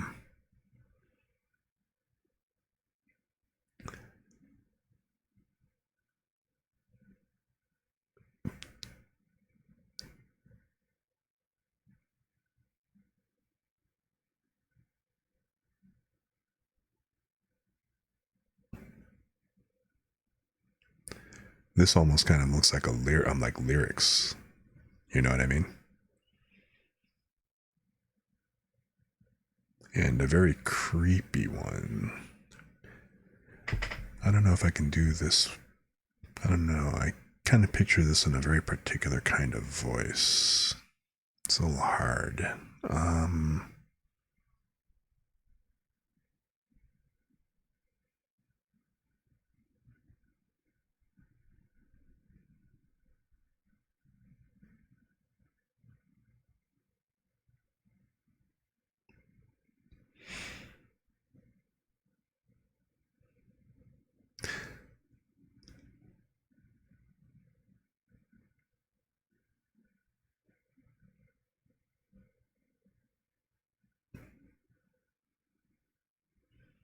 yeah, I don't know if I can do this one.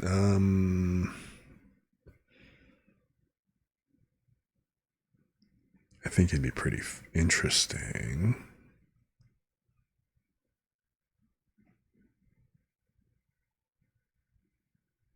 But the let me in's part kind of cool, but it's the pleading part would be the cryptid scripts are right up your alley. Oh, really?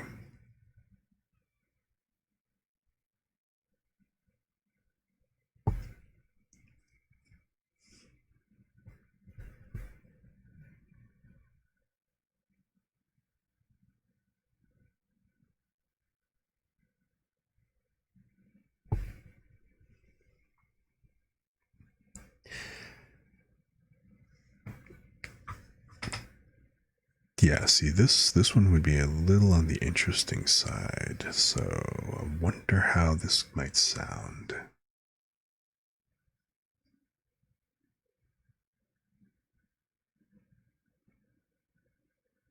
I don't know, maybe if I actually added some kind of reverb or something to it. Hey Vin, how's it going? Yeah, it's a little bit of a different type of ASMR stream where I've been doing script reading.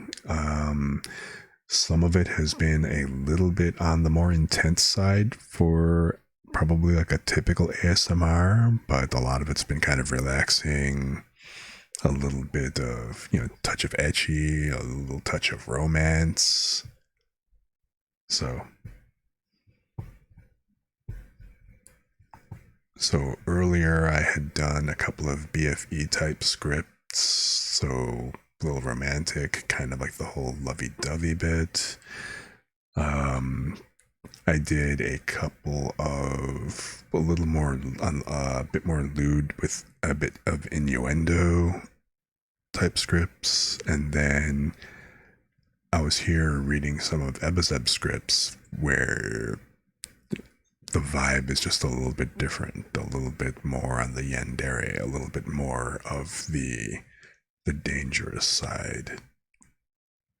So actually a couple of criminal type scripts, flat out criminal, not even just dangerous. So although there was one kind of mild script that we did, which was fun.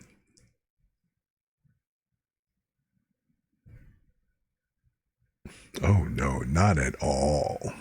You're not at all tempted to write some Yandere scripts even as we speak.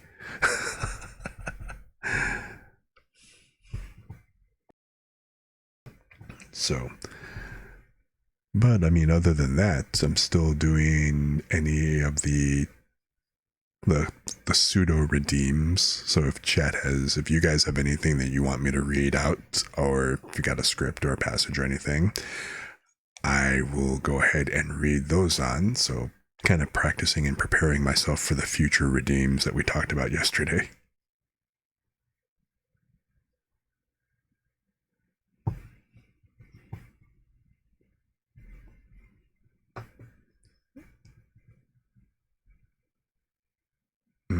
I haven't yet, so I'm actually very curious about them. Why? Do you have a recommendation? Something you want to hear?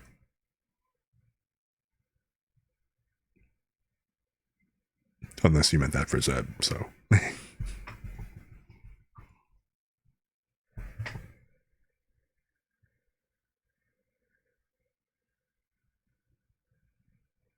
I think it'd be pretty interesting to do one.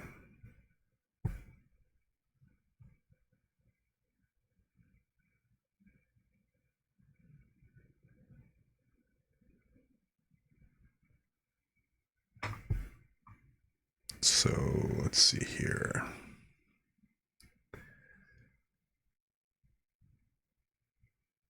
I was actually just kind of like looking through his scripts to see if there was anything else to kind of throw out here real quick. But yes, taking requests, doing stuff, and see, I keep hearing this one, and this just seems like it would be like a creepy, like childish voice. That one would be pretty interesting. Oh, really? You did a Yandere script? A Yandere script? Interesting.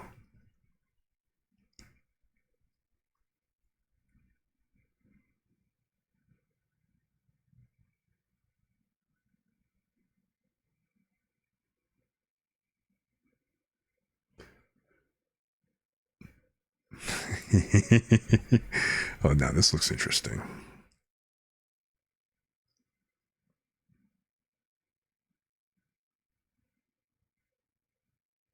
Mm. One script I'd be super interested in your opinion of, but it's on my off-brand Tumblr, which is, yeah, then go ahead and share a link here. Go ahead and post it. I'd love to see it. Not the safest to look at. Nothing too super lewd. So, I mean, do you think it would be not safe for Twitch and or YouTube? Yeah, I'd like to see it too.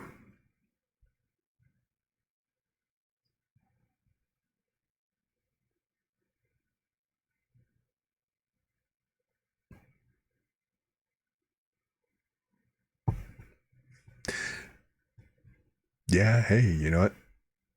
A lot of writers, there's something for everybody here tonight. So just come in, hang it out.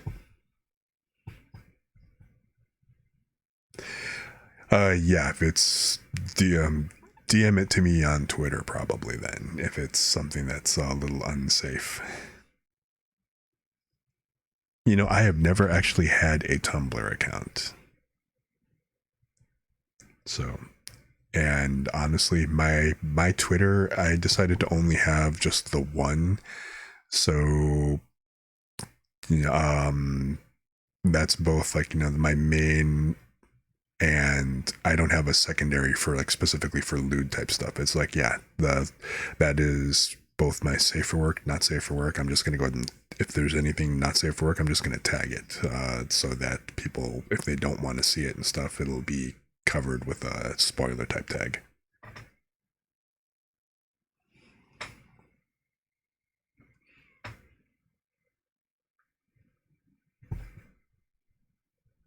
I mean, yeah, that makes sense. That makes perfect sense. So, I mean, if it does become an issue, then yeah, I guess I could. I haven't done anything particularly lewd yet. So I even ended up taking off like, the 18 and above tag off of my name just because I don't really have anything on there yet. When I do, then okay, I'll rethink that. So, and then let's take a look. So I assume this is actually safe to kind of just look at, right?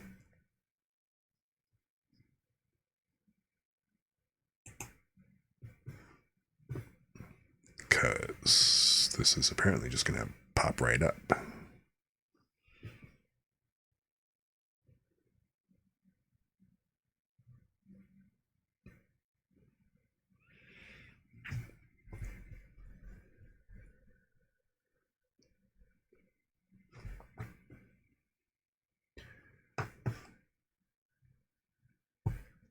So this is the script that you did earlier, Vin?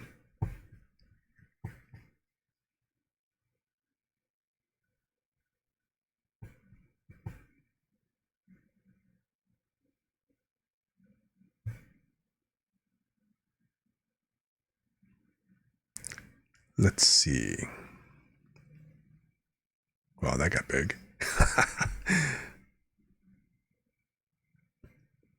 Hmm.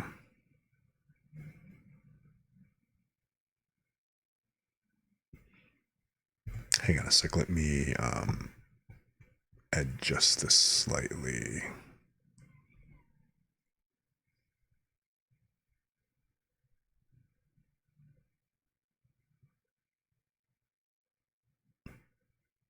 So let me just kind of move it over so that chat's not blocking it as much.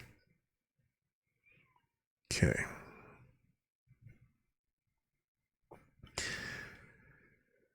All right.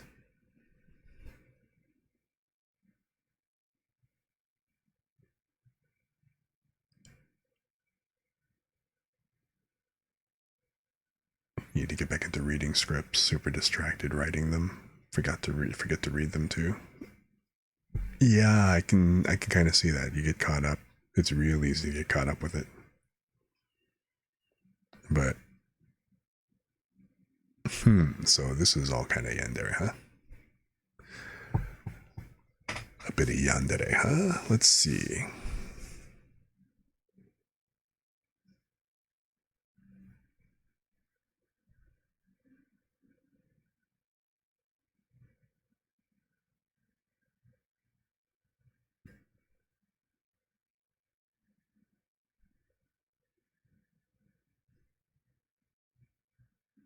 All right. Let me go ahead and give this one a quick shot then. What do you think? Should I go ahead and do this one?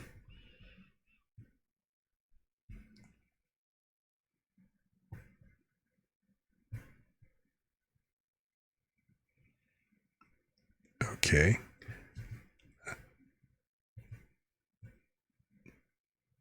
All right. Let me go ahead and pause the chill music.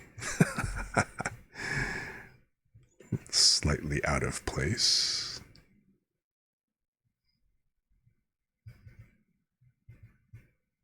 Okay.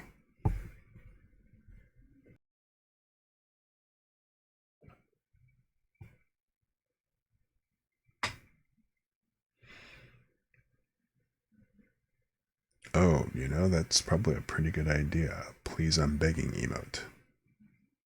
I need to make sure I add that to the list of stuff to do.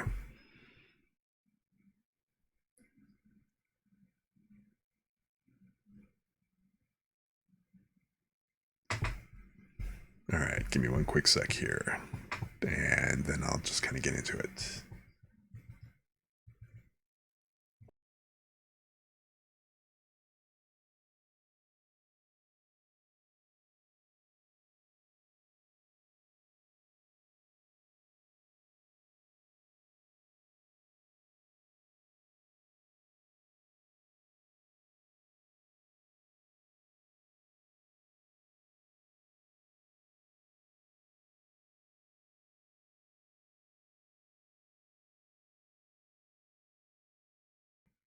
Okay, let's see here.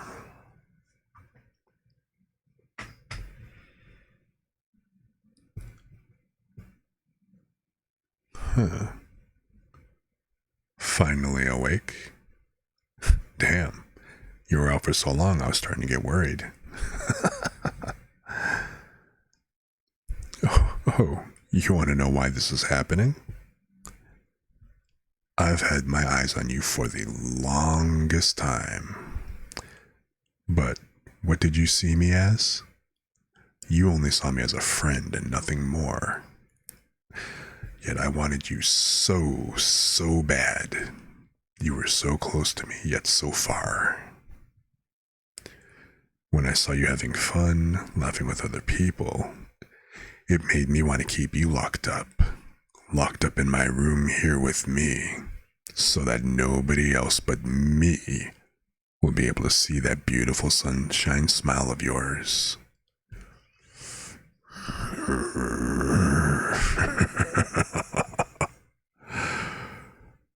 Nobody else but me, because I hate sharing. And if I can't have you, then nobody will.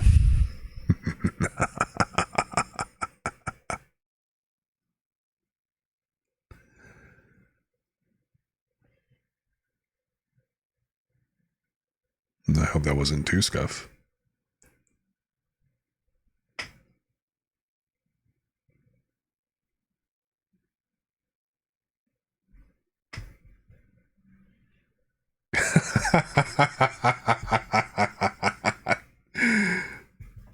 Oh, really? So it didn't suck then. Good to know.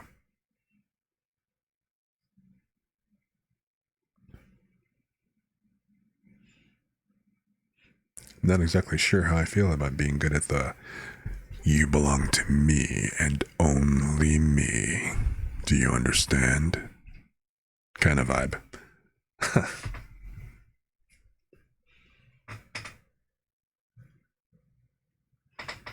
So, cool. Get closer to the mic. Oh, really?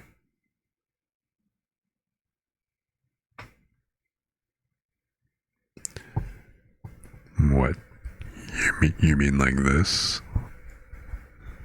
So that you are positive that only you and nobody else, nobody else. Because again, I don't share my possessions, and I never will.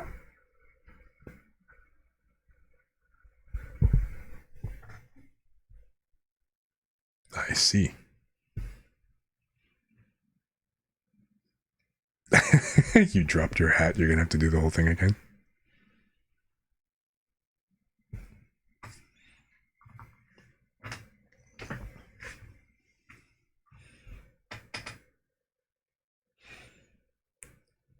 So, in other words, Yandere suits me. Yandere suits me, huh?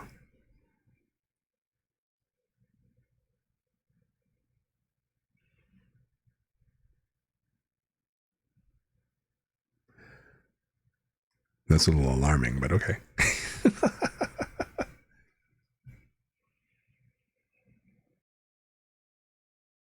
Although I guess for really yandere, then there'd be kind of a little bit more of a slightly getting unhinged tinge to it, wouldn't it? Um,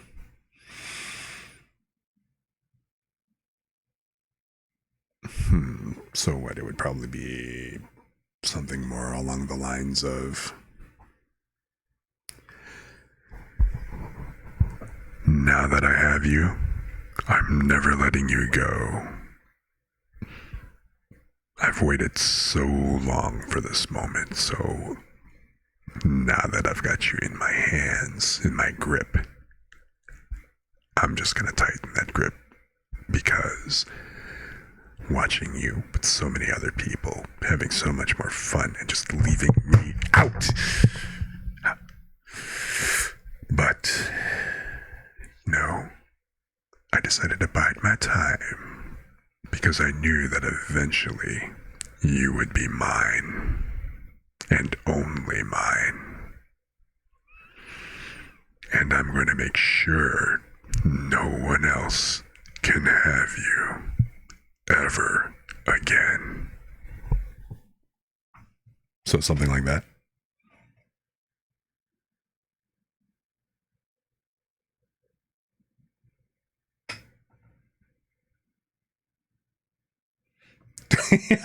Oh my god, you clipped it already? Really?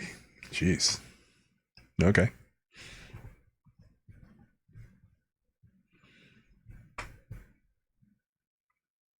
Oh, that's so funny.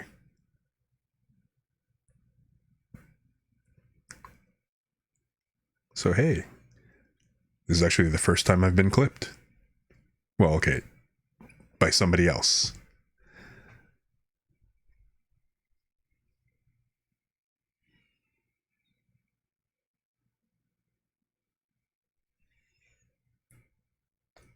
Wow. I'm not exactly sure how to feel about you guys actually being all excited about that, but okay. I mean, if that works. Cool. But yeah, that was just a bit of improv.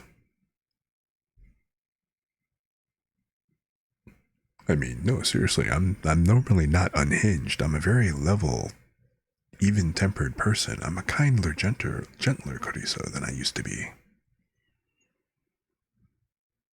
So,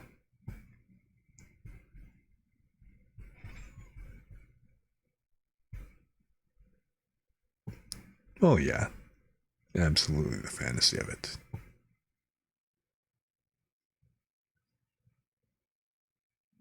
Mm-hmm. It's always the calm before the storm.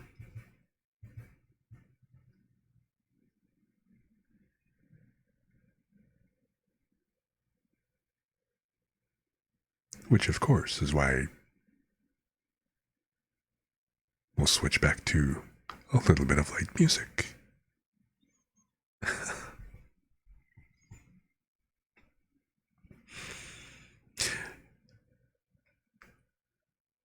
it's appealing because I'm not really like that, but you know it.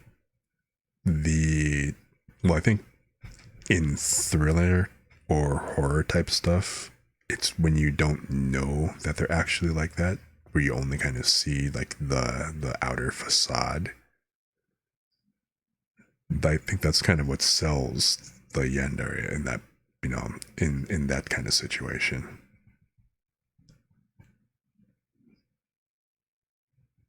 Because seeing someone going from what appears to be normally kind of laid back and mild mannered, and just watching them steadily get more and more unhinged, just, I think that really kind of sells it.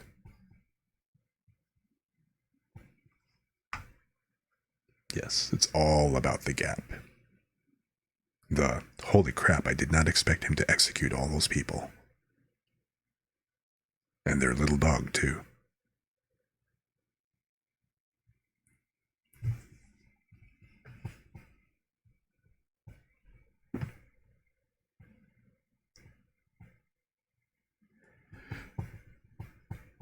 Yeah, I admit, I haven't really gone primal in a long time, come to think of it.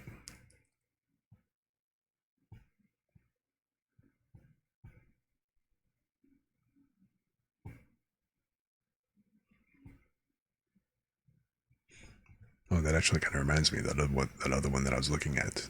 Kind of along the same vein here.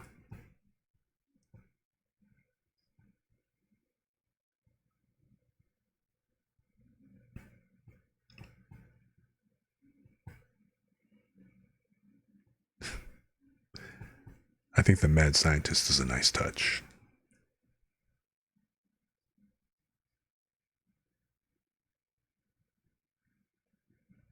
So, speaking of being locked in basements,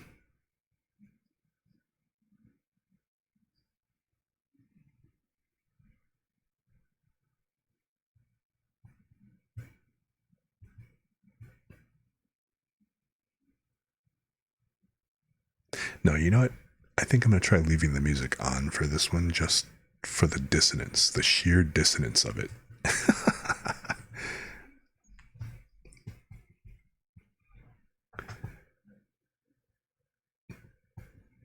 Why do you sound so surprised, Vin? You're the one who was talking about it a moment ago.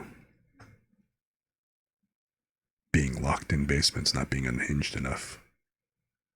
But yes, speaking of locked in basements, finding a subject waking up in a cold basement that you'd definitely rather escape as soon as possible, huh?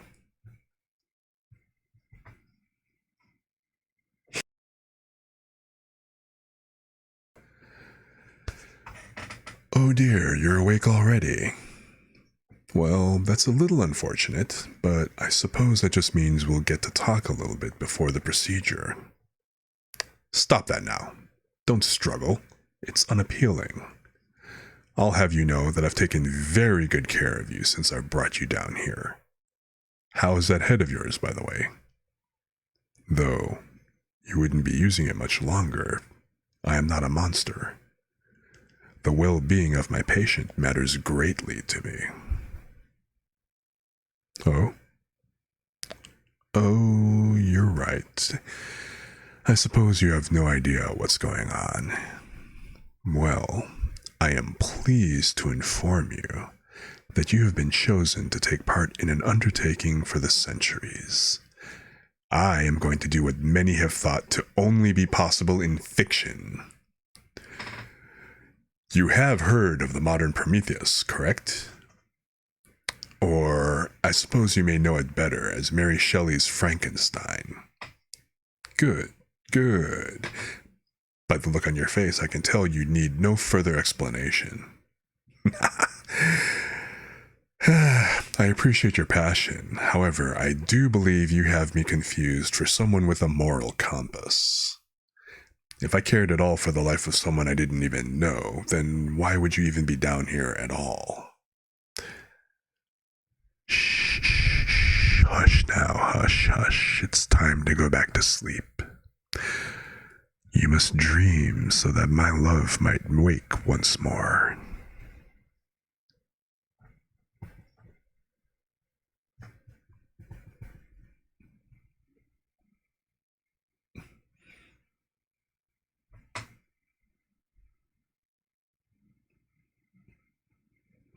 Send help. See, now the funny thing is, I can totally picture this particular script having music in the background.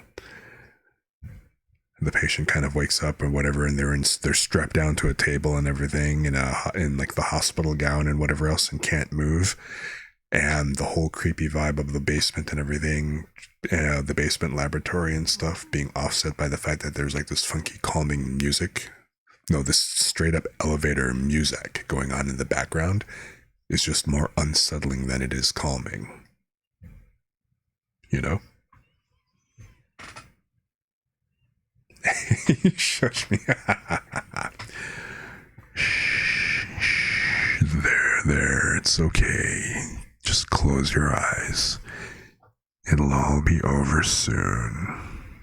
Don't worry about a thing. I'll make sure to make this as painless as possible.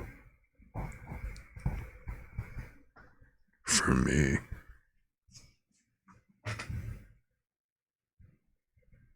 Yeah.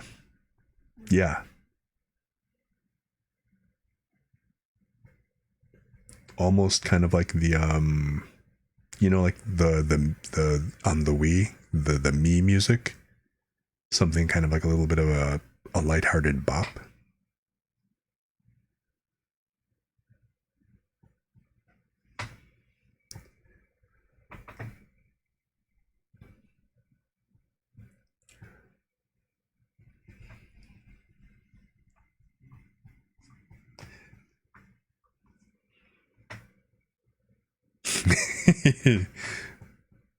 So, sinister Krisu, huh?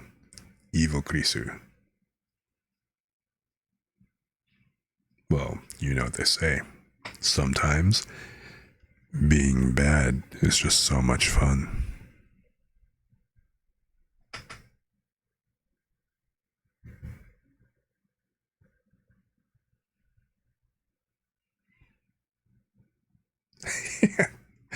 If you don't keep me in your basement to Wii Market music, I don't want it.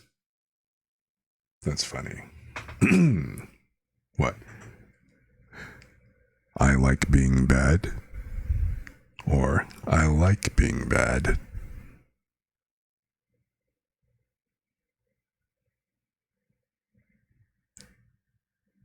Oh my god, yeah, the shout outs. You guys are just gonna hear. I can imagine this now. It's like, let's give a shout out to Krisireru. And all of a sudden, everybody just kind of hears a clip of me going, shh, it'll all be over soon. Don't worry. You're not going to feel a thing. Oh my god, yeah. Everybody's going to be like, what the hell? And then follow. Who knows?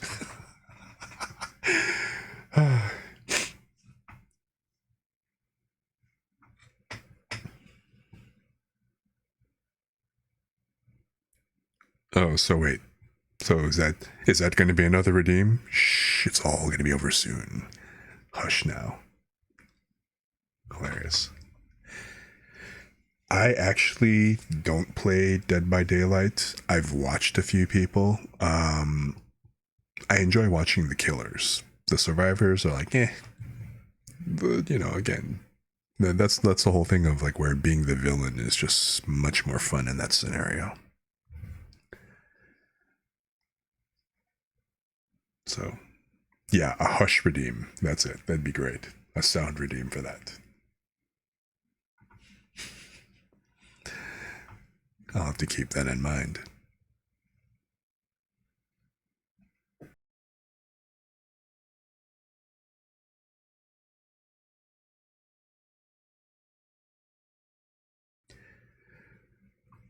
Yeah, Bez has that one redeem of me doing the whole thing. That wasn't very cash money of you. That one was me.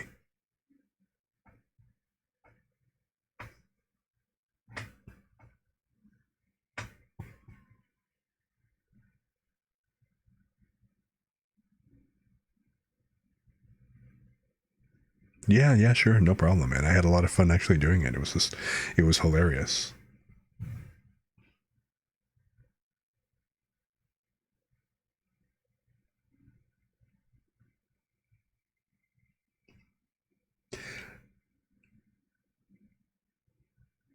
I mean, it makes me extremely happy that you guys are looking forward to me getting redeems.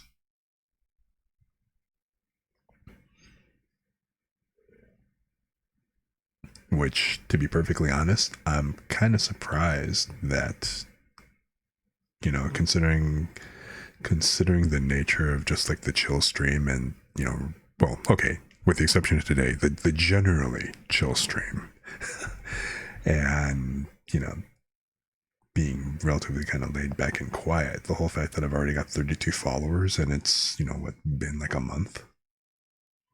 That's pretty, well, a month and a half, I guess, at this point. It's actually that's pretty wild. So, yeah, again, I kind of feel like Sally Field at the award ceremony. You like me. You really like me.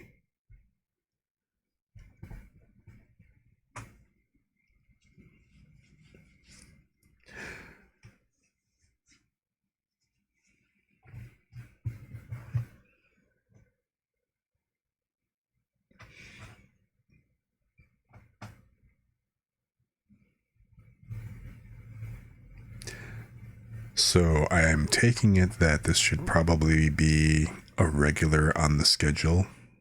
Doing script reading. Is that when I'm kind of getting the takeaway from all this? This was a successful experiment then? Successful test? A victorious warlord script. The whole victory is mine.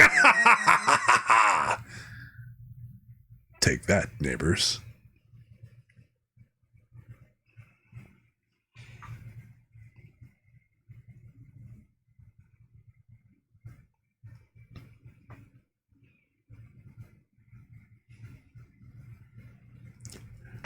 This is going to be a very interesting VOD, I have a feeling.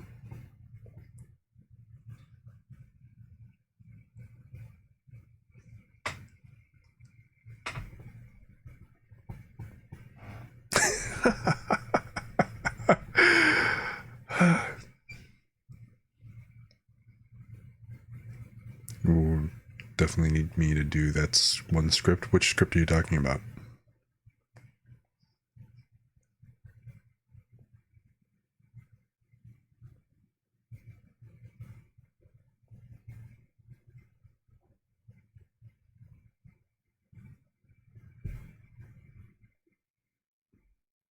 Had an idea and I went with it and it ended up.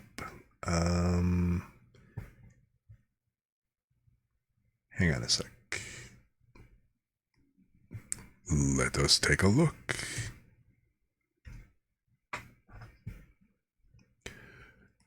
Huh. Community label mature, huh? Wait, shoot, is this gonna be safe? Okay. This is safe for Twitch, right?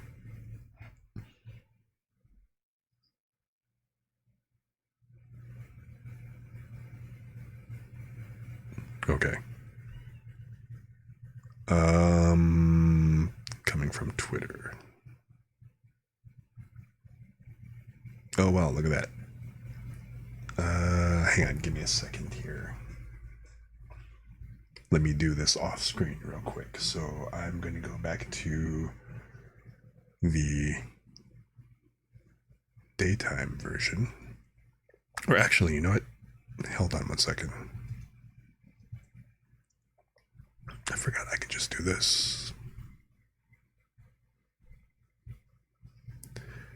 Let me kind of turn that off for a second. I actually had this in kind of, I guess, nighttime mode. Although it seems to fit now that we were kind of going all yandere. But going back into the lighter side of the void for a moment. So let me just kind of sign on real quick so I can take a look at this.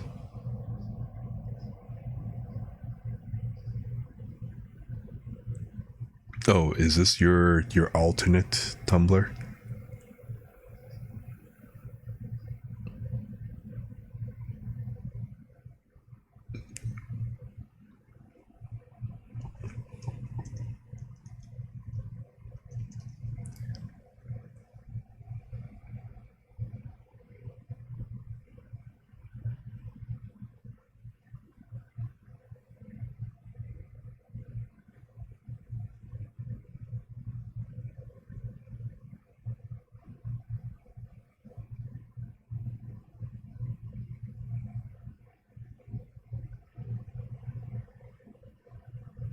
Okay, let's see here. Checking. Hey, I guess I am getting a Tumblr now.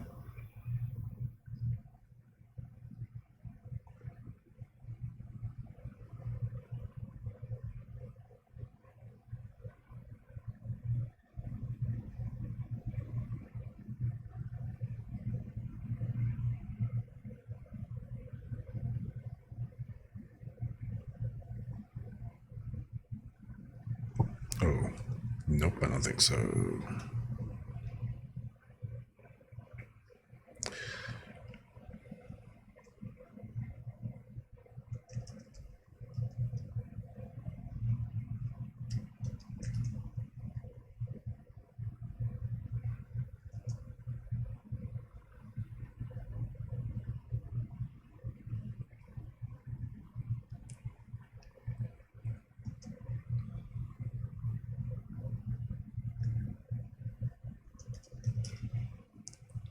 Yeah, whatever, I'm just gonna call it the lounge. Fine.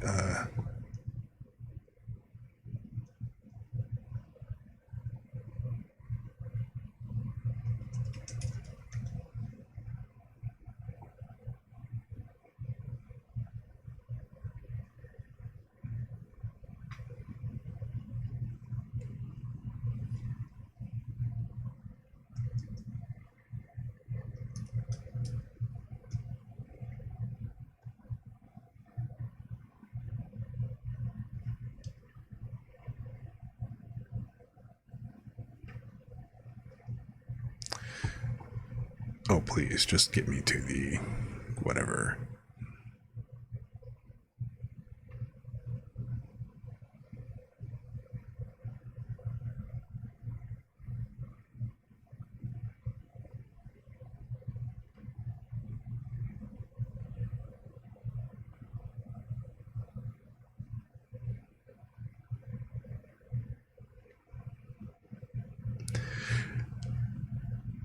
They always make you have to pick crap.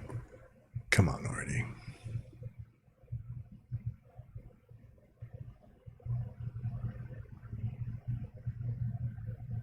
Sorry, give me one quick second. I'm about done here.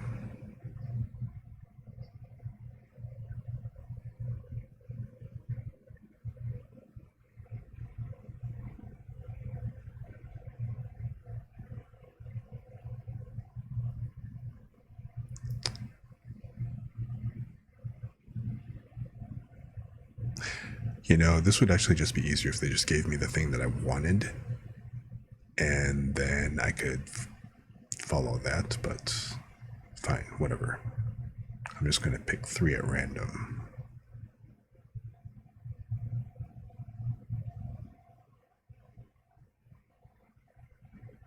Now, piss off and get me into the thing so I can actually go look at the stuff.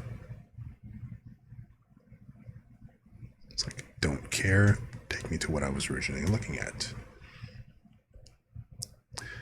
Alright, so, hang on, I'm just reviewing this here real quick, just to make sure. Okay, nothing else is readable, so we are good. Okay, let's go back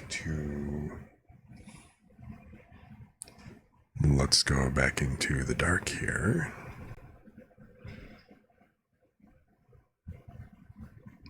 And I think it's safe to kind of bring this up.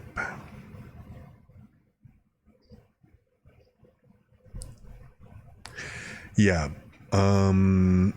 it's a blog page. They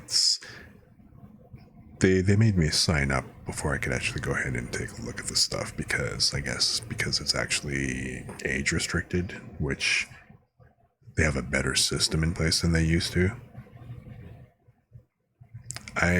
I've looked at Tumblr.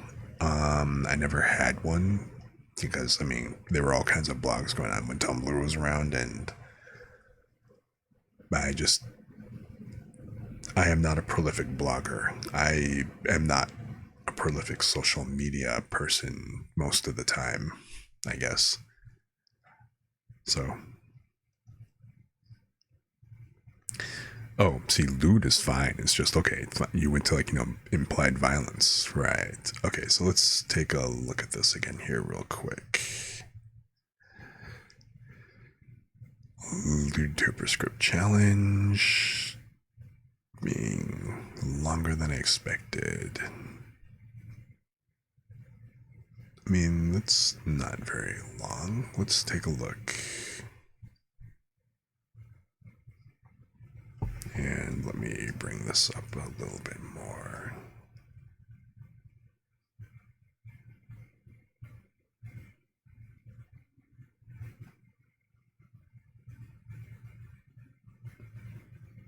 Okay, so that way I don't have to worry about anything on the side possibly being problematic.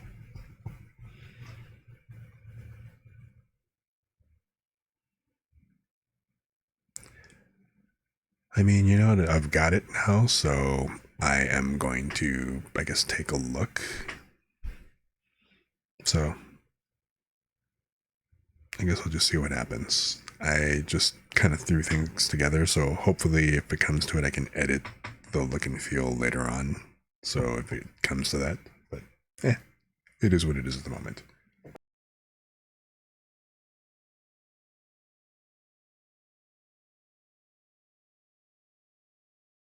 But for now, let's take a look at this.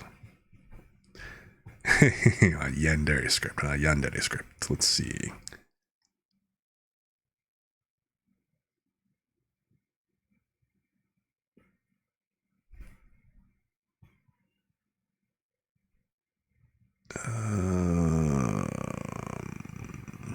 Ooh, this is a little longer. Okay, let's see here.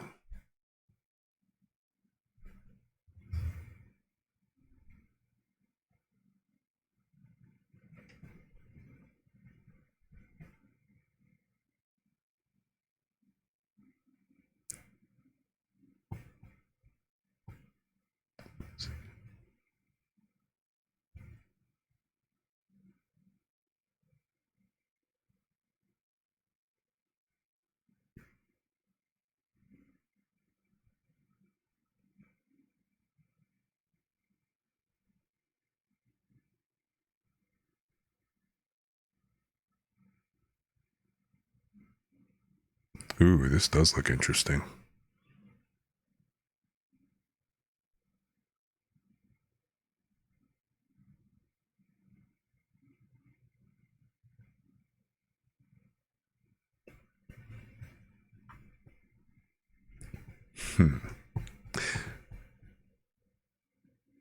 All right, let's go ahead and give this one a read, shall we?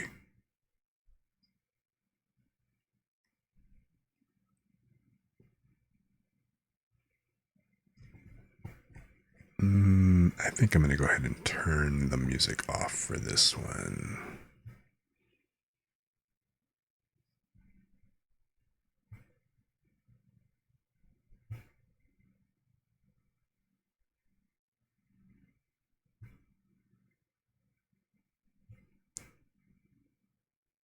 Okay, give me a quick moment. Let me hydrate and get a little bit lubed up here. And we'll jump right in.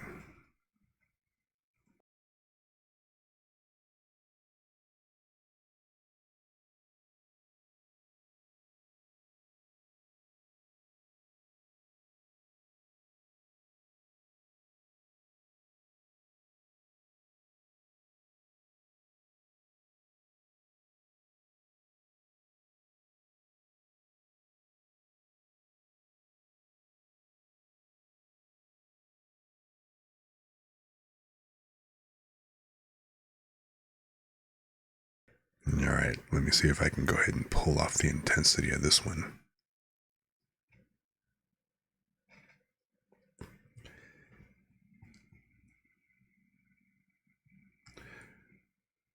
So, to my upstairs neighbors, apologies in advance. To my downstairs neighbors, fuck you anyway.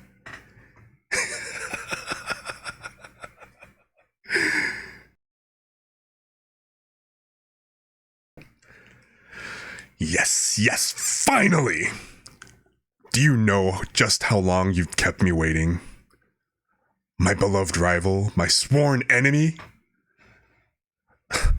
Why the incredulous look on your face? Did you really think that you wouldn't find me here? I don't know if I should be offended, disappointed, or both. Who else could have orchestrated such a sequence of events such as this? The passion, the drama, the excitement, the betrayal, all culminating in your exquisite suffering? Who else would have gone through all this trouble for the likes of you, but someone who knows you better than anyone else?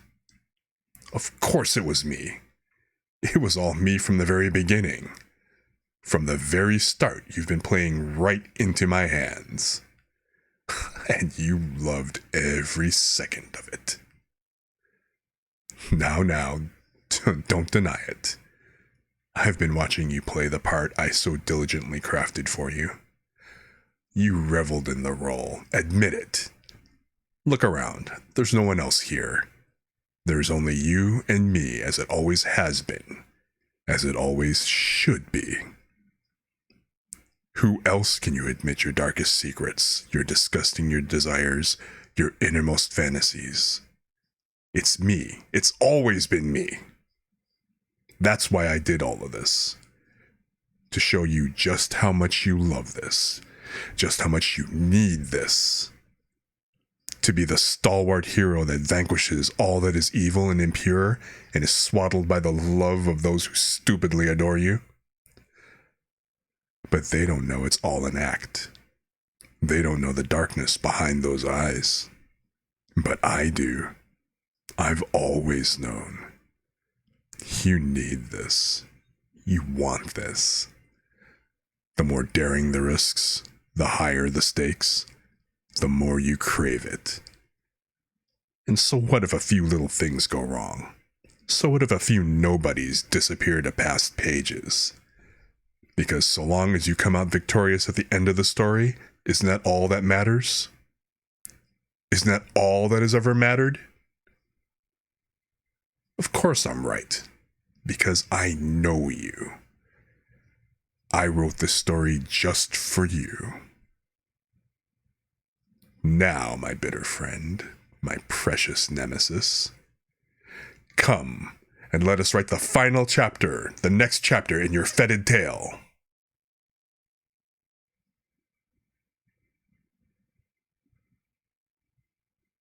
Yeah, that was a bit intense. Flubbed a couple of parts of that, but okay. Take my money. Okay, so I take it the author approves. Noted. Good to know.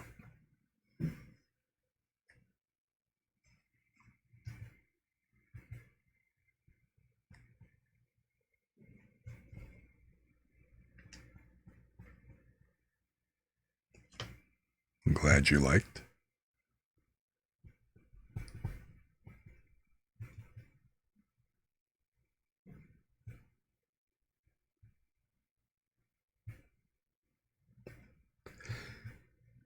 I guess I'm getting a little bit more used to doing these cold reads.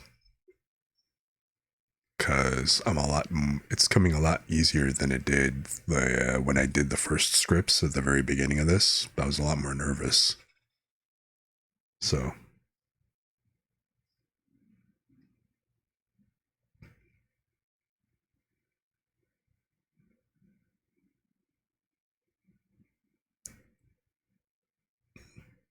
And again, I will stick to the disclaimer that I am not a professional or even an amateur voice actor by any stretch. I mean, granted, it was something that I always thought would be kind of cool to do. It's something that I had looked into doing in the past, but never anything. Today is the first day that I've actually really read a bunch of different scripts. I mean, I did do a couple of those short BFE recordings that I put up on Twitter a while back. The ones that you sold to me, but yeah, this is all This all kind of started off as a little bit of a test and experiment, test run. Oh, hey, look at that.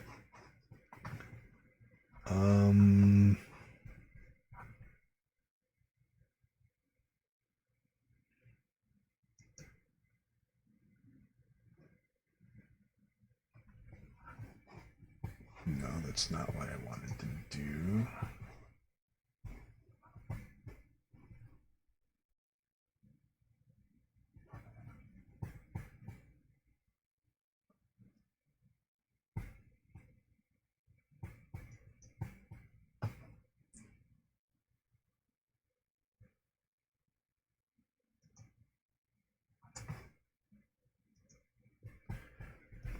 I guess I have to do this by hand.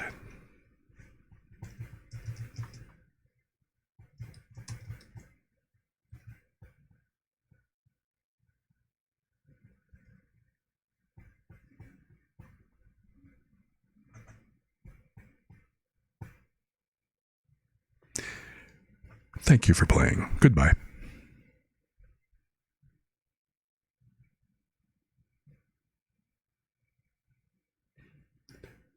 Yeah, that's actually the second bot that I've actually banned.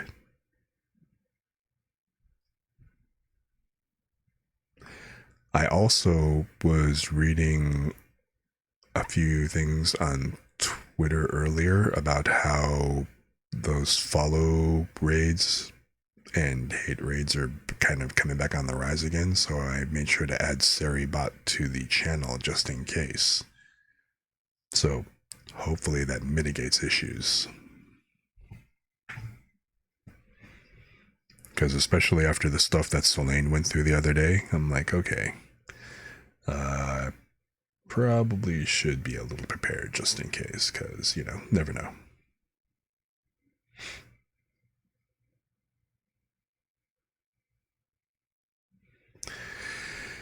Yeah, bored, trolling, whatever else. Yeah, just no.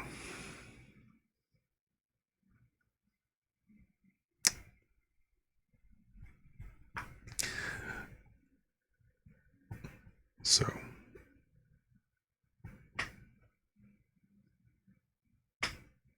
but yeah, so like I was saying, this whole thing kind of started off that as today's script reading was just an experiment, just to kind of see like, should I add more of these type of reading ASMR type streams, doing, you know, chat redeems, letting people pick scripts for me to read and stuff like that, or, you know, different phrases to say, adding it to the you know, to the eventual redeems.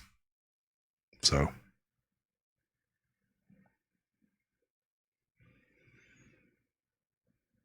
an anti-hate raid panic button, yeah, good idea, very good idea.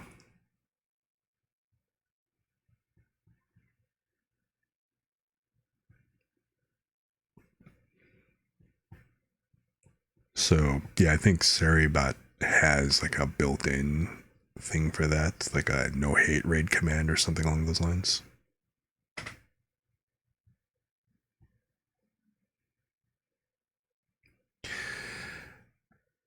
Yeah, you know, I haven't looked at SCP Foundation pages yet, and I know a few people read those. I am not familiar with them, to be honest. It's like I think I'd started to look at one, but then I got pulled away. So, I mean, like, what kind of stories and what kind of stuff is it?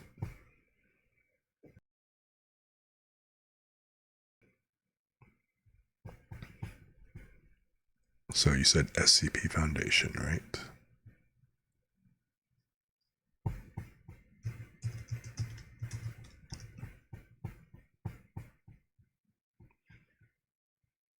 Oh, I think I have seen these. Maybe.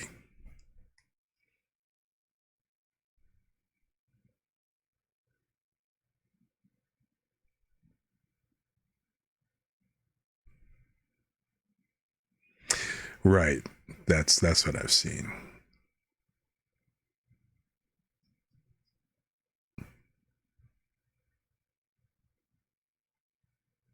That should be pretty interesting.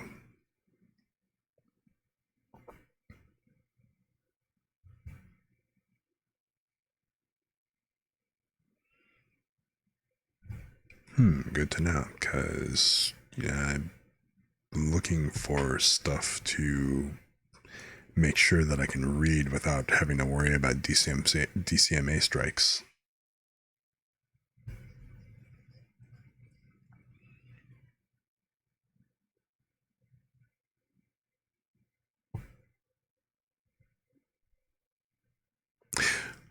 Oh, this is the Wandering Library that you're from? I see.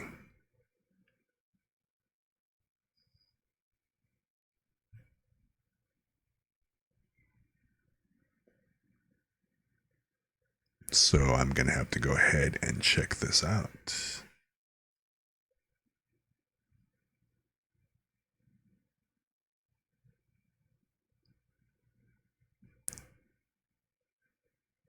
So cool, cool, cool.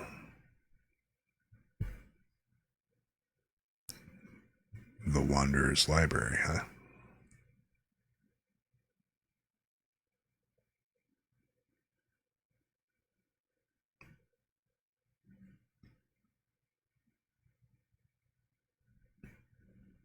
Okay, so I think maybe I'll go ahead and I'll read from these.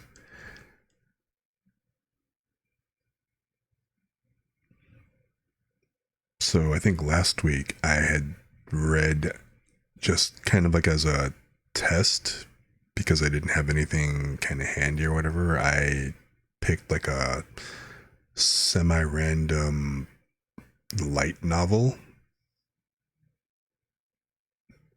But of course, again, I don't want to offend anybody. Well, to piss off any publishers, to be specific. So,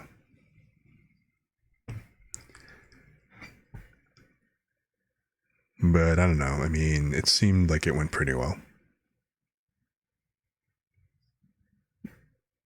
But it'd be good to have some place that I can kind of hit up. I do have another novel that I can probably get the author's direct permission to read. I'm pretty sure that he'll say yes. He's actually a friend of mine. So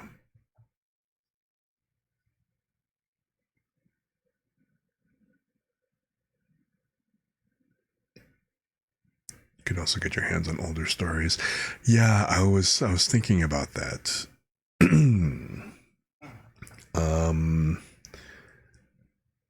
So the author is, I don't think that because he self-published, and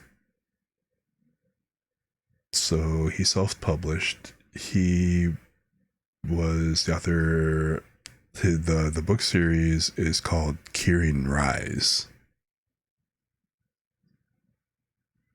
So I don't think that he's particularly like known as a. You got to be kidding! Are you serious, Abazub? Really?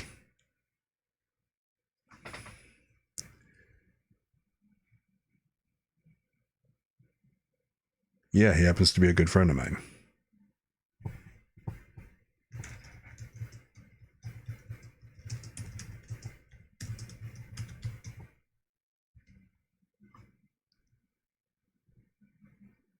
You have got to be shitting me. I admit, I did not see this coming.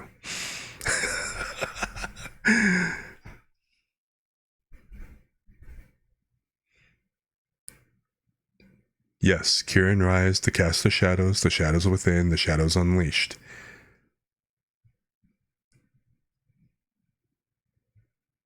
By Ed Cruz, illustrated by Ron Langtu.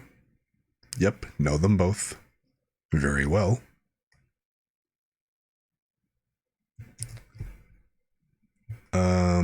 Here, I can post this. Sorry, it's an Amazon link. It was the first link that I found. Really? So, I have to ask, how do you know of the books?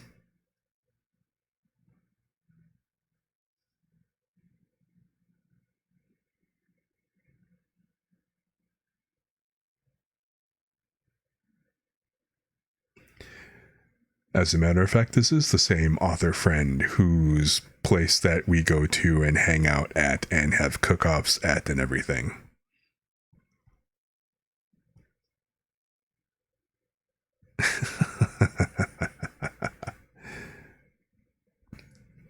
Oh, really? Okay, so how did you find the novel? Just out of curiosity. I mean, did you actually pick up physical copies of the book, or did you, so did you see it at a con, or you found it on Amazon? Awesome, awesome. Okay.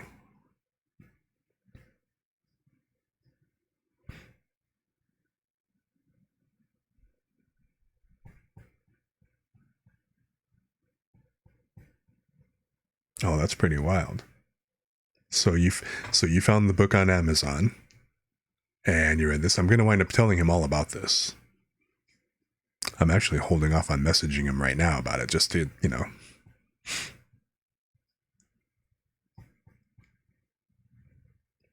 Cool. Sweet. I was actually kind of wondering because, yeah, so Kieran Rise, for a while, he did like New York Comic Con, the Comic Cons in Chicago, and also I think he also did a bit of BookCon right before the pandemic. So for like, I don't know, probably from like 2013 until to like 2019 or 2020 or so, that was, they pretty consistently did the comic conventions.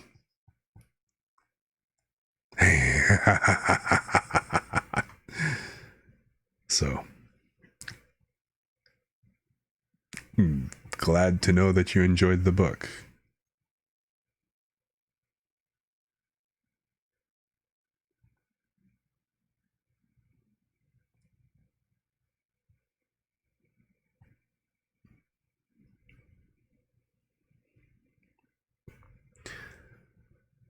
So yeah, I'm definitely gonna mention it to him later. Like, oh hey Ed, by the way. So found I was on stream and hey, found a fan. And hopefully a few more potential fans.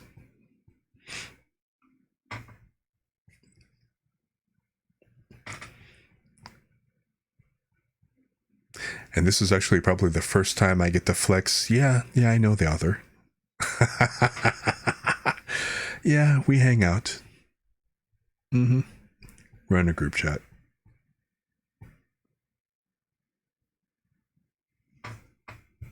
Like I said, I'm halfway tempted to mention it right now just because, like, are they even on at the moment? Because they would crack up at this. A little bit late, so I'm not sure who's on or who's not.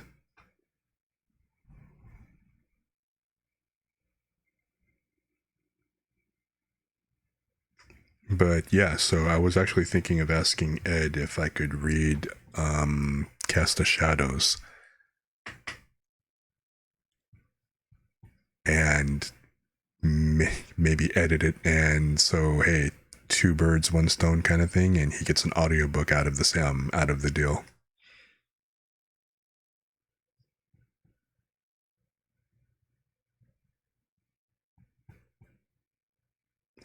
I will definitely ask him about it. Either, well, probably not tonight, but later tomorrow or so, depending on if he's still up or not. So, because I know that they'd actually talked about having an audiobook at some point, but they hadn't done anything yet to my knowledge. So I'll ask him about it.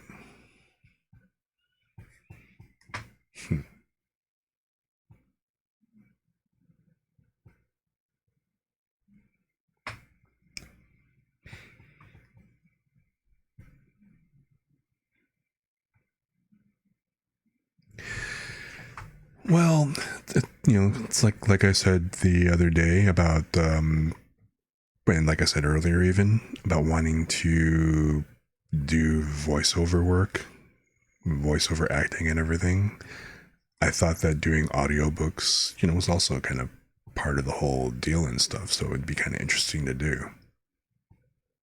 In fact, there is a kind of a funny story about that. Oh, it was funny at the time, I don't know. So I mentioned that I did cons and stuff, and that I crewed a few cons and everything. If I ever finish a horror novel, okay, hey, why not? By all means, hit me up.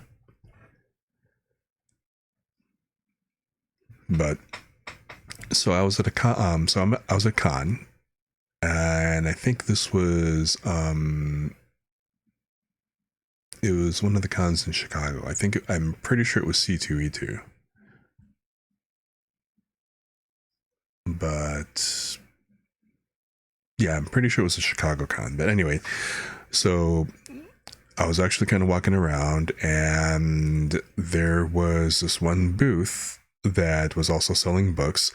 They had a lot of their books were kind of like, a lot of like boys love, some yaoi, a little bit of yuri and stuff. So they had some really interesting stuff, and I just happened to be kind of flipping through, talking about it, and I was talking with the authors because, again, I was crewing the other booth, and we were just kind of talking a little bit and stuff, and it was a bit of fun. And they commented on how they liked my voice, and I joked about doing an audiobook and stuff, and they thought, oh yeah, that'd be really fun if you doing audiobooks for me, that'd be actually great. And just for kicks, just because, so I essentially just picked up one of the books from their booth and stuff, and kind of flipped to a random page, and I walked, kind of like half walked around their booth, like to one of them, because I didn't want to say it like too loudly, plus they wouldn't really be able to hear. And I just ended up kind of like leaning in to her ear and everything, and I flipped over in the book, and I just simply started reading a passage from the book in her ear, just like this.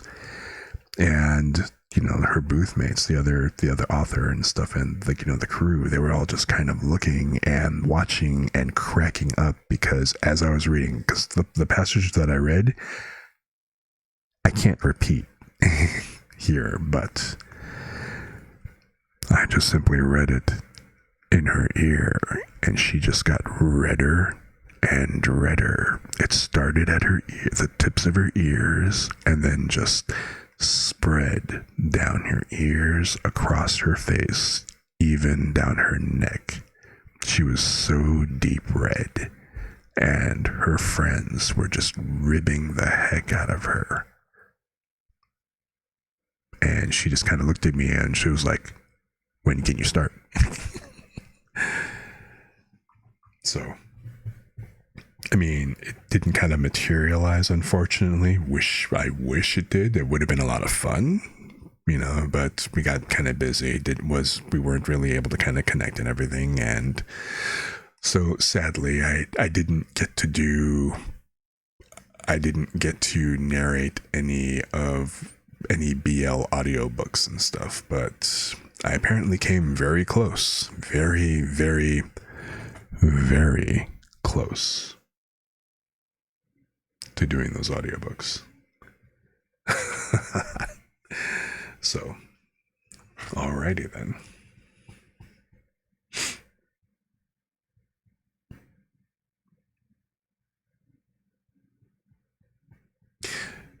Yeah, I mean, that wouldn't be something that I would do unless I was pretty sure of the moment. It was just one of those, I knew I could get away with it there.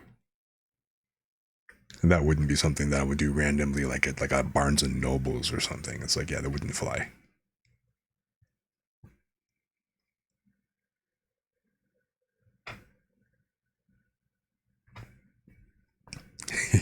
I want you. I'll have what she's having.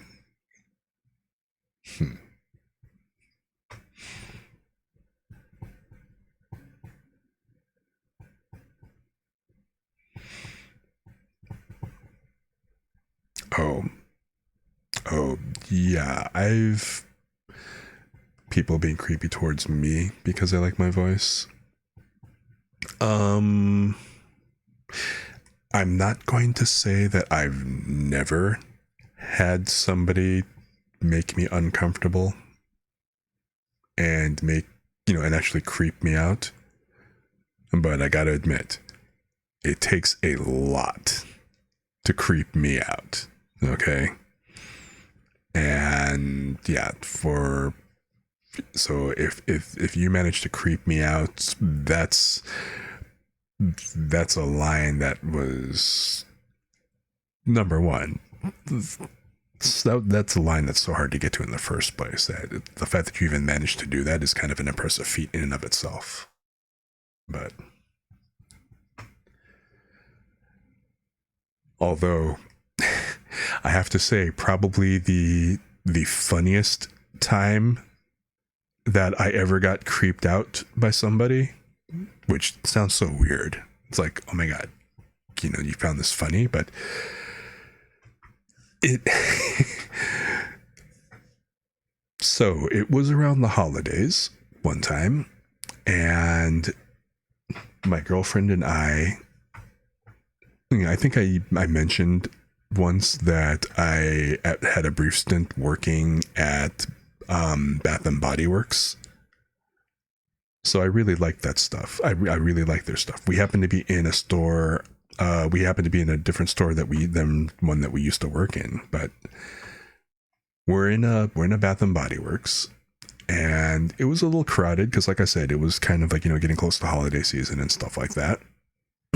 And I'll mention that then at some point and talk about the experience. It was kind of fun, but so we're browsing around and everything, and nothing really going on. But then kind of like almost like in the back of my mind or whatever stuff, or I just kind of heard this voice, and it was just that's a fine hunk of man.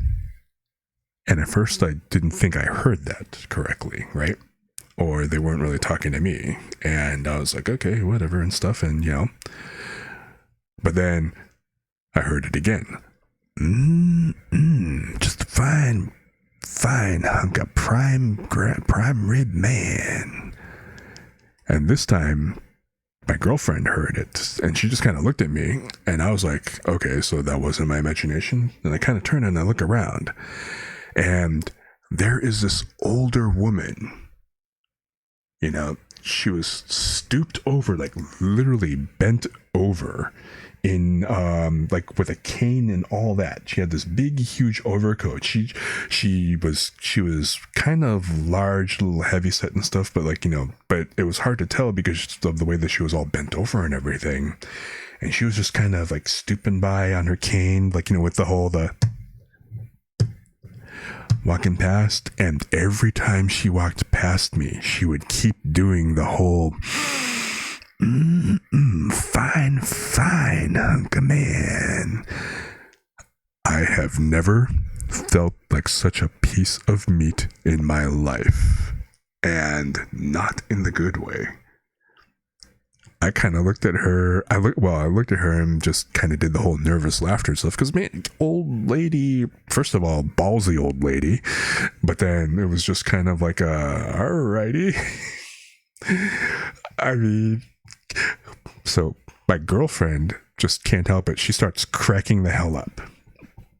And I mean, the woman was undeterred. I was actually I kind of moved away because I was actually afraid that she was gonna grab my ass or something, or I don't know, some other thing. So I just kind of wanted to make sure that I was out of arm's reach or Kane's reach, because you never know. But yeah, it was just okay. And yeah, my girlfriend ribbed me about that for months afterwards. Every now and then, just out of the blue, she'd be like, fine hunk of prime rib man. I'm like, okay. I'm like, yeah, thanks. I've never felt like I needed an adult more than ever at that moment. And yes, I was like very much in my, I was an adult, okay? Oh.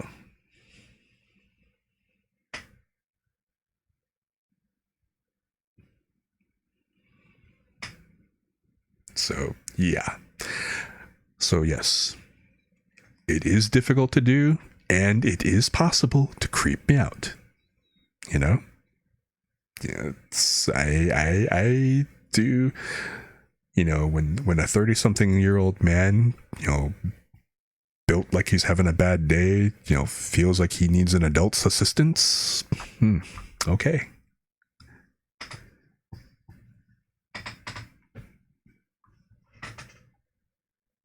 No, that's okay. That's okay. I understand, because believe me, we almost had to leave the store early because my girlfriend would not stop laughing. So, once I left the store, okay, once I got out of arm's reach, then yes, it was funny. You know, once I knew that I was safe from possibly being molested in the middle of a Bath and Body Works, then yeah, it was all good.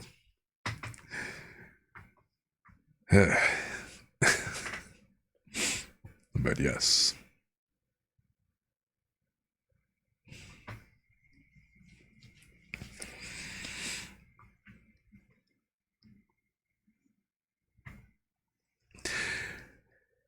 And that's the story of how I was sexually harassed in the middle of a retail store.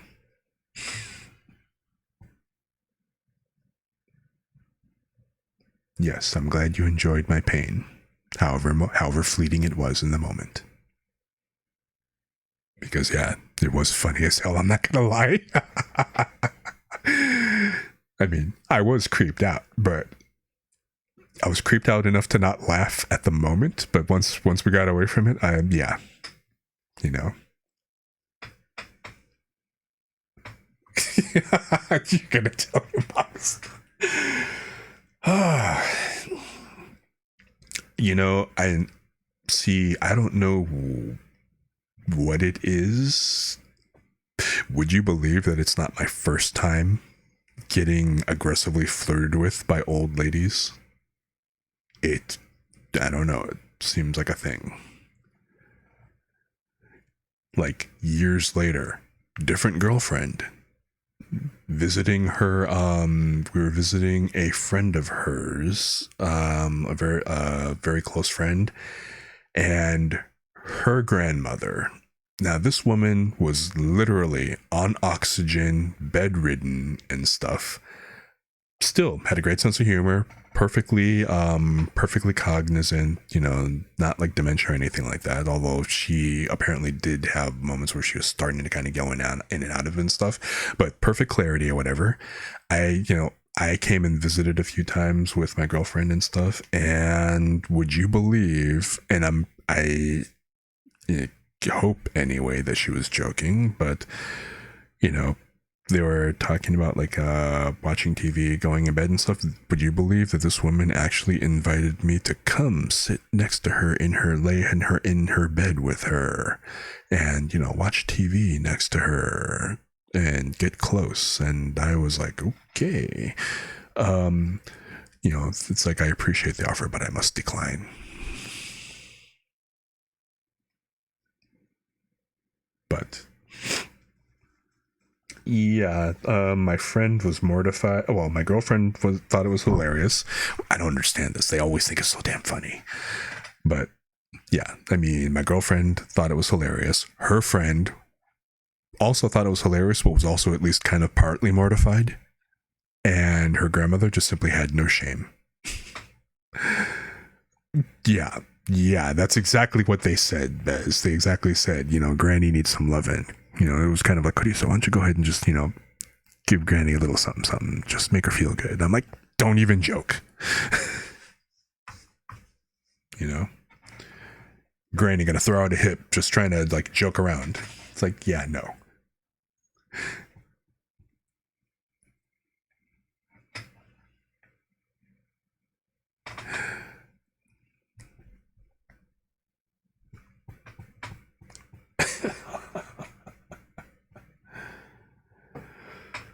So yeah, just yeah.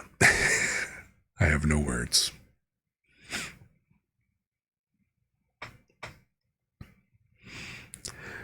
Yeah, it was straight up the audacity of it.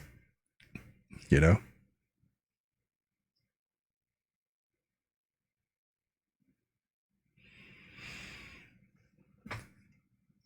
And yeah, they do. They I have been hit on. And yeah, I'm okay with older women, but you know, when they're in a walker or a wheelchair, you kind of gotta be like, well, uh, how exactly do I get out of this gracefully?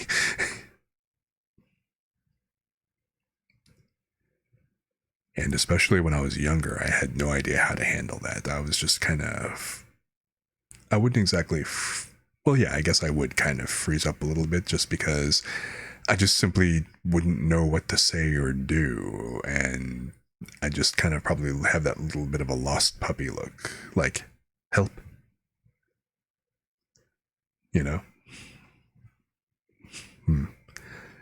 I mean, being older, wiser, and a lot more degen, it's like I can take it in much better stride now. But, I still, when a granny gets a little too aggressive, I still kind of am like at a loss. And it's more of I'm at a loss because I'm just flat out fucking impressed. Like, well, damn, you go, Granny. I'll have to still decline, but you go.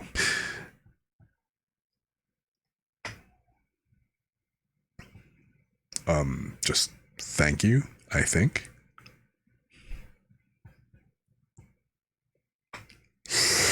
Fine, hunk of man. Mm-hmm. Yeah, right. I need to stop because I oddly feels like I'm bragging somehow, but not.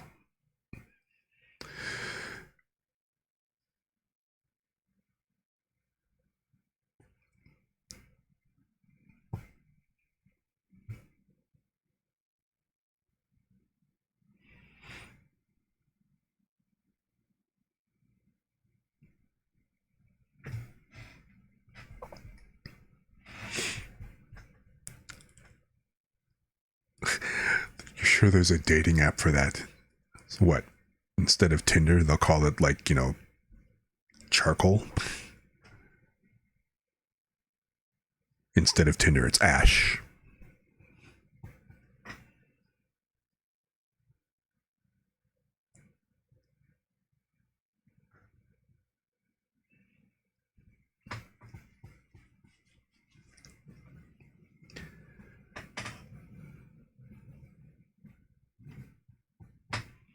Yes. You don't swipe right. You just kind of tap on it and hope the ashes don't fall apart.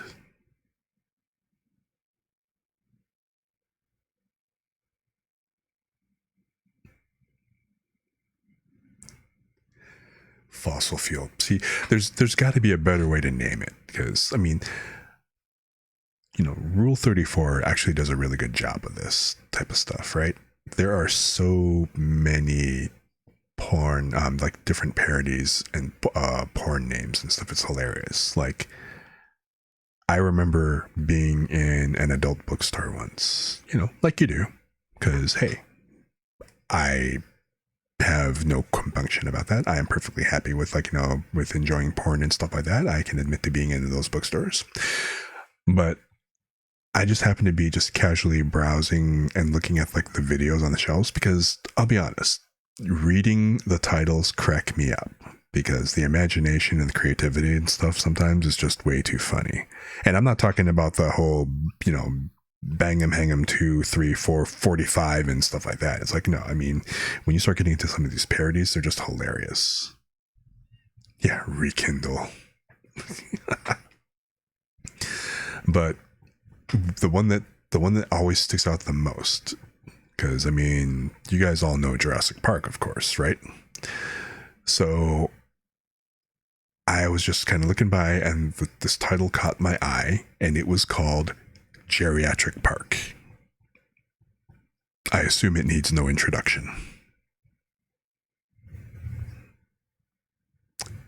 I obviously did not look at the back cover or anything like that. I just marveled at the front cover and left it at that. And I'm like, oh my, how creative. Actually, it was pretty funny at the time. I was like, okay, cool. But yeah. So.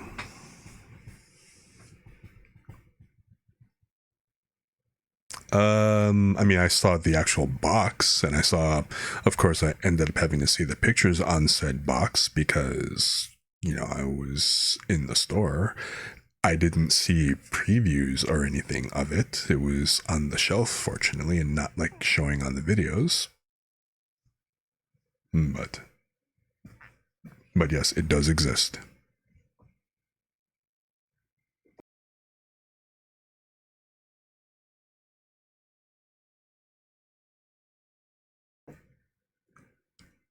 You've sold a copy. All right, rock on. And so that's what your last job kind of was, huh? I can see how that invited it. Well, see, here's the thing. I knew that if I picked it up and looked on the back, even out of the most idle of curiosity, I would be tainted. I would be tainted, and I would never be able to unsee that which I had seen. So I managed to avoid it and curb my curiosity.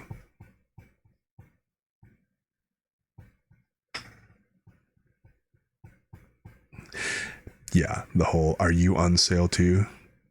Yeah, I got a little bit of that as well, so I understand.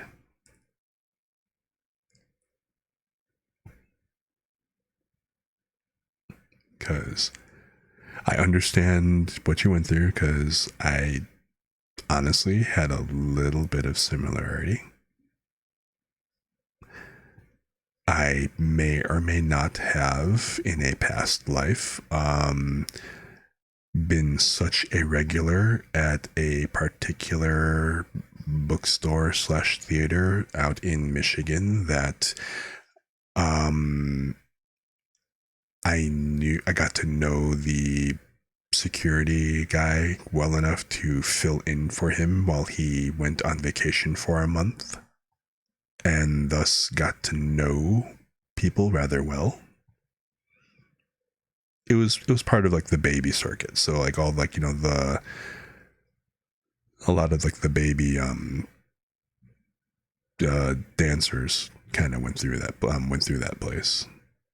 But oh no, I know you don't mean security, but I'm just simply saying that having been part of security, that just simply meant, I mean, that was security for primarily like in the theater part when the dancers were on. Yeah, it was an experience. It was a fun experience. I met a lot of interesting people. Seen a few things. Gotten a bit of a kick out of it.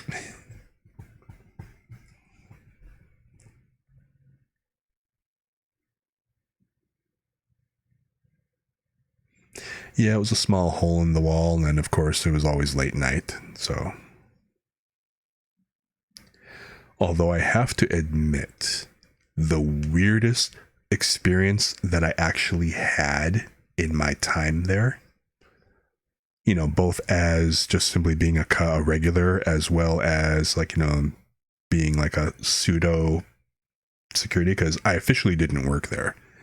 So it wasn't, but I was just kind of like doing a favor for the place because, the owner's son knew me, liked me, and we hung out a lot and stuff. I'd hang out, and he was on shift a lot when I hung around and stuff. So I got to know, and he let me pretty much get away with it. But the strangest and most surreal moment that I had was running into an ex in the store. talk about the most unlikely thing that could possibly have happened, because we were like 3 states away from, our normal habitat, and where she lived and stuff, and went to school and everything. And so we had actually broken up a while back, and stuff, but then just out of the blue, for just to be in this hole in the wall place in the middle of Grand Rapids, Michigan. So I was there, kind of standing in the corner, kind of talking with the owner's son and stuff, who was manning the store at that time. And I was just kind of standing, kind of walking around, and she walks in with her current boyfriend, I guess.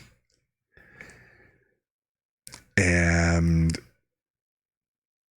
I looked at her, she looked at me, and she had sudden recognition, and she literally went pale, like all the color drained out of her face, and she froze for a second. I didn't say anything at the time or whatever, because I was, still kind of in the conversation, whatever, and I kind of left it alone and everything. And she just kind of did like this real stiff, like in anime, you see them kind of do that really stiff creaky oil turn thing. And she kind of turned to the side and kind of half kind of stumbled off to like the bookshelves in the corner and whatever. She kind of did that, and her boyfriend was a little bit concerned at her behavior and stuff, because I heard them in the corner while she was trying to be unobtrusive in the corner. This place was small. There was no place to be unobtrusive from. I mean, this was like the main store was like literally one room. Okay, one big space. There wasn't a whole lot of place to go. Okay.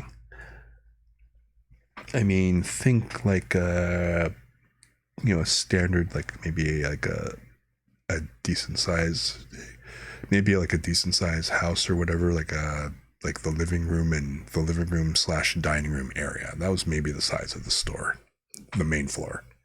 Nothing big. But yeah, she goes all Tin Man, right? And then she's very deliberately not making eye contact.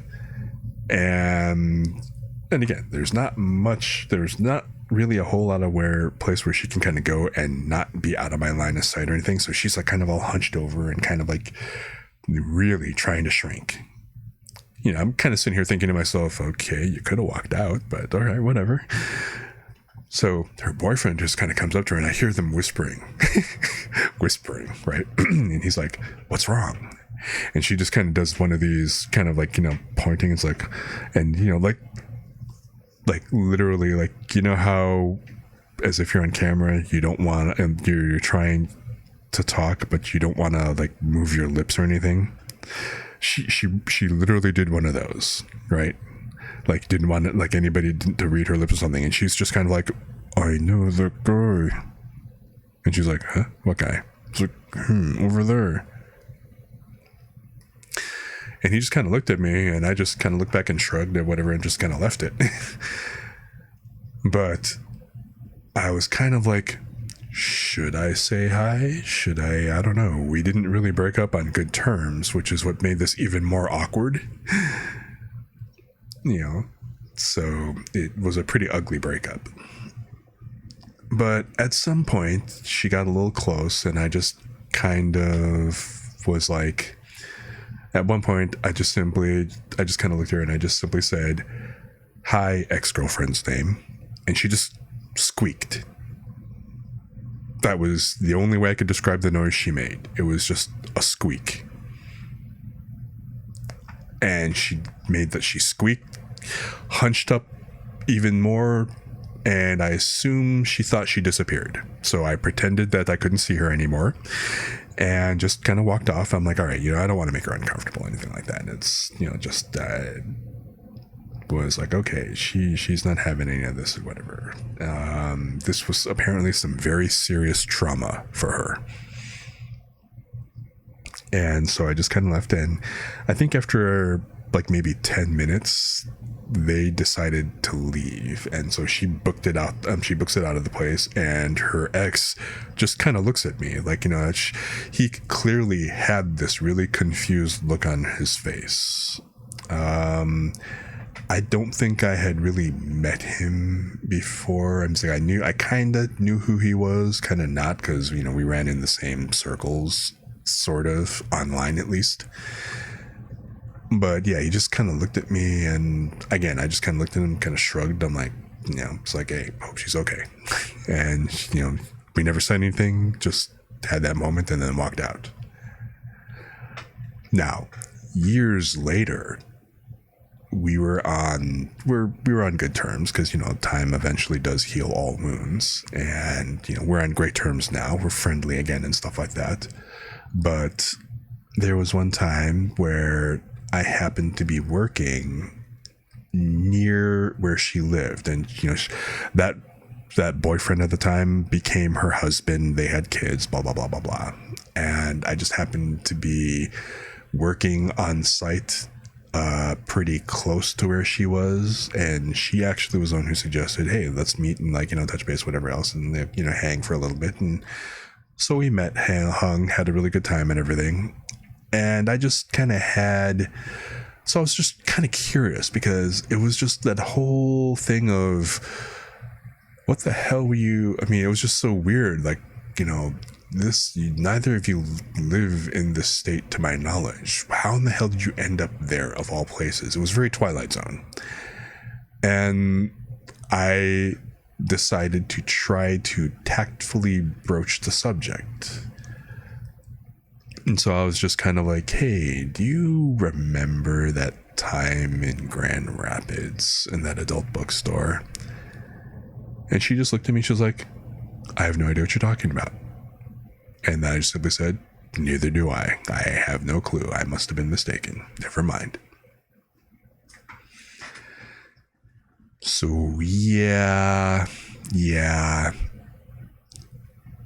know what they say about how you go to these places, you want to make sure that you are going way out of your way so that nobody could possibly find you. Yeah, fuck that.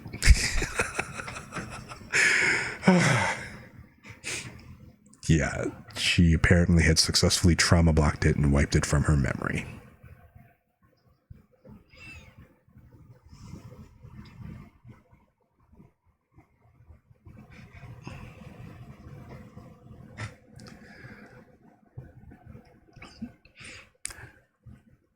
Okay, so I guess you were kind of right, Lemmy. I do have a few interesting stories here and there to share.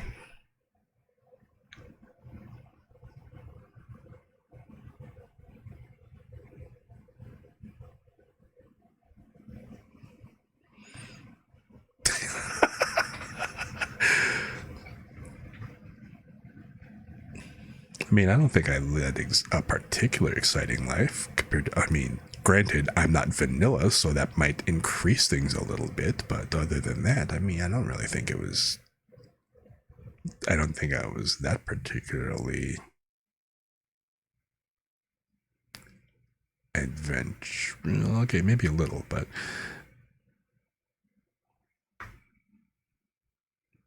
it's like, hey.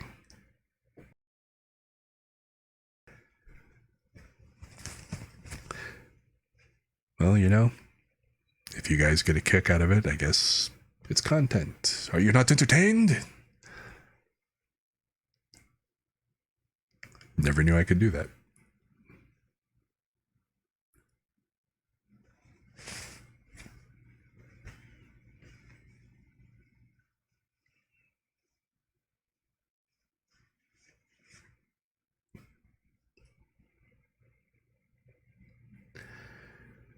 Lots of people go their whole lives without having to have these experiences. I love the way you put that. Without having to have, not without having these experiences. There was no need, so they successfully avoided it.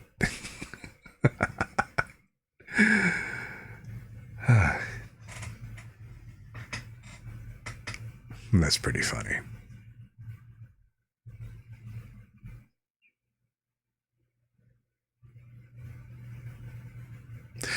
Oh yeah, no, believe me. After that whole story in the adult bookstore, I know conflict avoidance. Believe me, I know.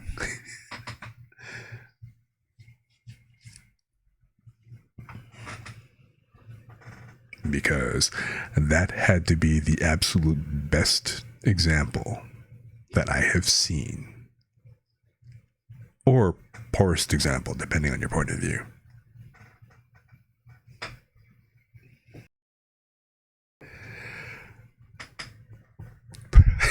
But yeah, I did feel so bad for her.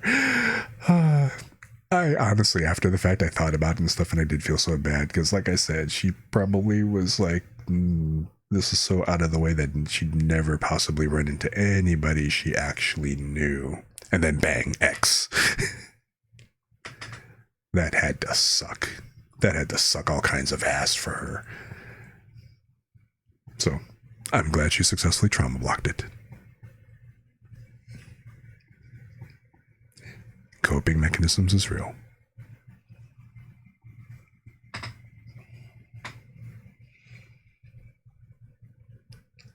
Hey, how's it going, Justin?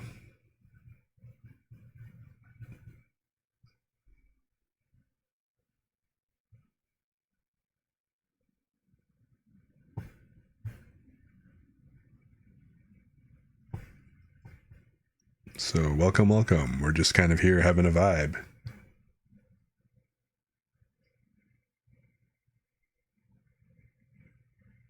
Or, you know, does this even count for ASMR anymore? We'll let it go.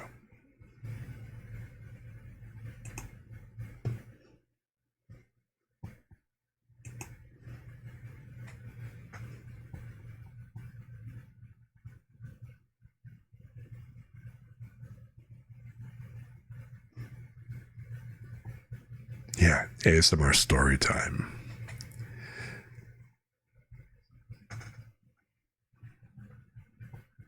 Like Eliza, what's her name? I don't remember the name. It's like, gather around, listen to the elder millennials. Yes, gather around the Snapchat children. That was actually a funny special. If you guys haven't seen it, I totally recommend. Eliza, I can't remember her name. But she is hysterical. I'm gonna have to look at her name. I'm gonna have to look her name up real quick, just because. I think it's Eliza Schlesinger.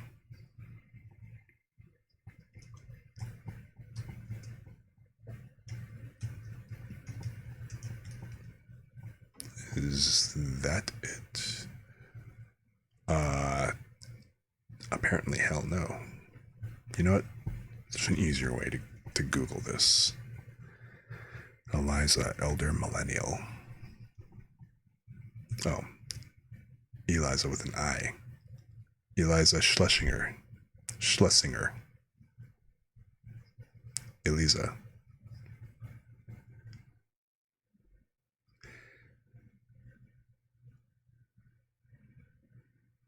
Totally recommend it if you ever get a chance to see it.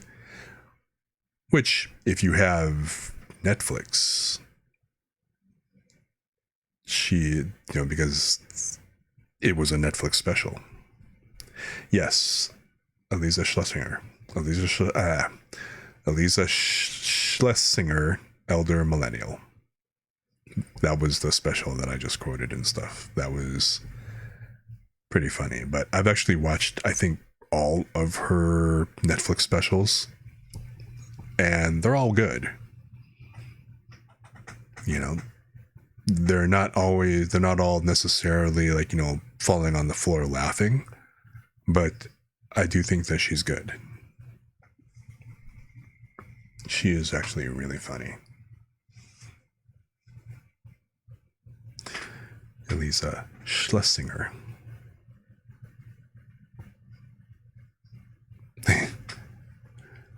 Schlesinger. Hey, I'm better off than my dad, okay?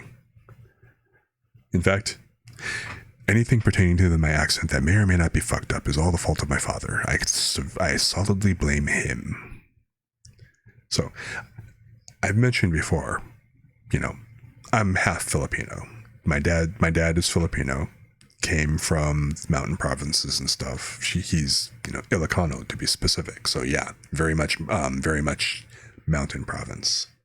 But he came to he came over here, and till the day he died, that man still could not properly pronounce the word pizza. He always would pronounce it pizza. It's like my mom and uncle actually have stories about, stuff. Because again, Tagalog is different from English, right? And so the stressing on the vowels is different than everything. So, I mean, a lot of words in English actually do have like the stress on the second syllable, but in Tagalog in particular, there's like a whole bunch of words. It's always like on the second word. Like that's just the way the second syllable. It's the way the intonation works, right? The second or third syllable, depending apparently on how long the word is. And so, I grew up around streets and stuff like that, and so words like manor, for example, it would be manor. Okay. Stuff like that. It was always on the second, like, instead of like, Devon, Devon, and things like that. When my dad first came here and first started dating my mom and stuff, because like he would actually say things differently. So, for example, you would actually go, so you would go to the zoo. You would go to the zoo so you could actually go look at the hippopotamus. Okay. Or we would take a road trip and go down to Indianapolis. Yes. So it took a while. He eventually got a little bit more acclimated, to life in the U.S. and stuff. They did have to watch him in the beginning because he would make a few mistakes here and there. Like they were at the grocery store one time, and so they were going to get tuna to have for lunch or whatever else. And so they were getting, so they sent him to go get canned tuna. And when he came back with the canned tuna and everything, my uncle, looked at it. I looked at the cans, showed my mom and stuff. And, my mom just kind of glanced down, and then they promptly walked back over to the aisle, put the cat food back on the shelf, and then promptly went back over to the correct area to go get the human tuna food. So things like little things like that. And I mean, it's because of stuff like that I actually got used to, or became aware of, and then got a little bit used to cultural differences between like Westerns, typical Americans, and like Asian culture. That's because I got caught up on that firsthand. So it was just like an interesting thing. Like one big thing in a lot of Asian countries, and particularly in the Philippines, is, the humility and the insistence on feeding, visitors and travelers and stuff like that. But okay, so it's expected that, because it's just polite, that when people are visiting everything, you offer them food. However, there's a trick to it. Because it's a polite thing. I mean, if you just happen to kind of come by and stuff, they might not have actually been anticipating visitors and stuff. So, but of course, because it's the polite thing to do, they're going to go ahead and offer you food anyway. So it's not polite to accept. So even though you go ahead and you offer, the first thing is like, oh, no, I'm fine, right? The way that that it's okay is if they're insistent on it, like, oh, no, it's okay, come on and eat and everything, then it's actually okay, and it's like, okay, fine, okay, we'll come eat, right? That doesn't translate. That's one of the first things I learned that doesn't quite translate over. Now, I'd heard about this story later. It's like I didn't really kind of internalize it and really understand it until some of my half brothers, my dad on my dad's side, until they kind of came over to the Philippines, and then I kind of understood that more. But I didn't connect the dots at the time. But So when my dad was younger, and again, first starting to date my mom and stuff, so they come down, and again, my grandparents, my mom being from Mississippi, rural Mississippi, and stuff like that, and so they come down to visit, they drive down and everything, and it's dinner time. And everybody's sitting down to eat and everything. And of course, they come and invite dad over, and they're like, oh, here, you want to come to have dinner with us and everything? And of course, my dad, the first thing he goes is, no, I'm okay. That's fine. And they're like, okay. And so they sat down, started eating and everything. And dad is just kind of sitting there. And next thing you know, apparently there was like this loud grumble.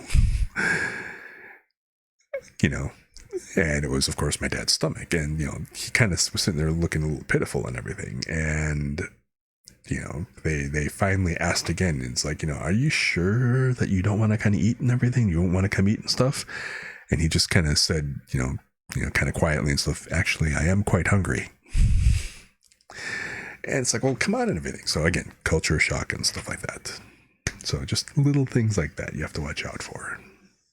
But because of stuff like that and kind of growing up in the middle of all that, I end up learning about these cultural differences. And, I, coming from at least half of my family being Asian and Filipino, it's like I get the references, I understand that stuff. And, a lot of things that don't occur to Westerners or things that they don't get about Asian culture.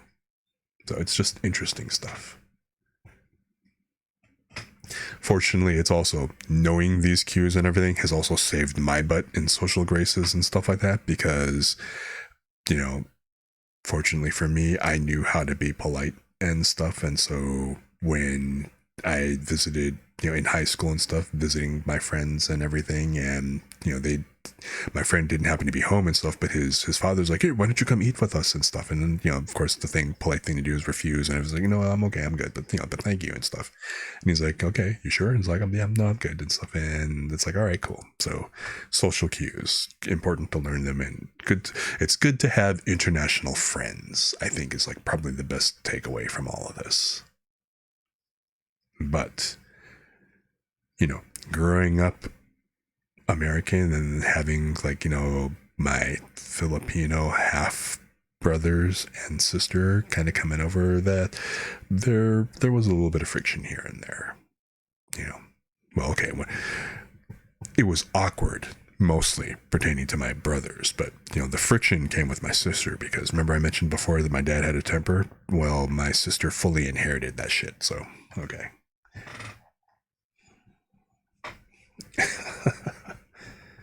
How did I get on this topic again? What the hell? I'm doing that old man rambling thing again, I think. It's like, no, just let him talk. He's fine. In my creaky chair that is in dire need of lubrication.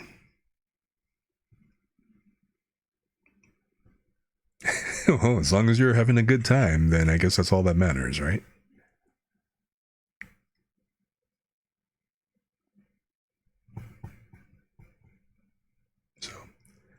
Well, I'm glad you like the rambling, because I think it kind of depends. And, well, I guess my rambling is a little bit laid back and stuff. I don't do the whole crazy old man thing, so it's probably easier to listen to.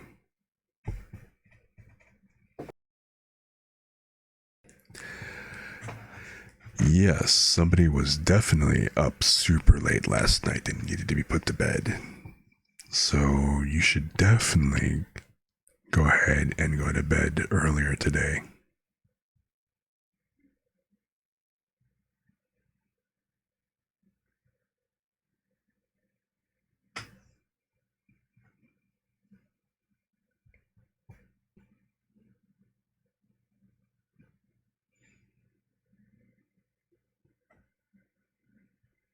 No, I'm not exactly going to go ahead and tell on you. Well, I mean, you did kind of bust yourself out, but since I actually changed the noise reduction routine here,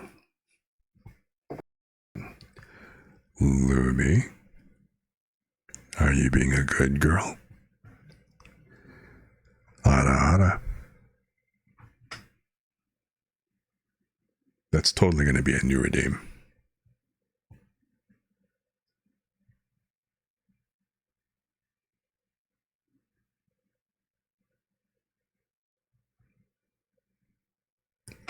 So you're going to be a good girl and go to bed, aren't you? When you do, I hope you have pleasant dreams. Very pleasant dreams.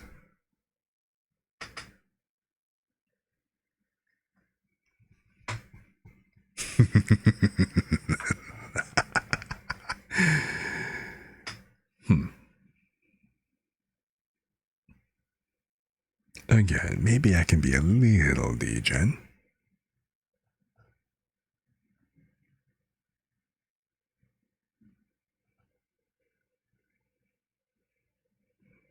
Well, do your best.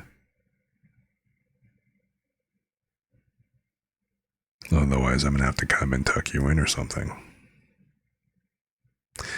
All right, Bez. Thanks for coming and hanging out, bro. Appreciate it.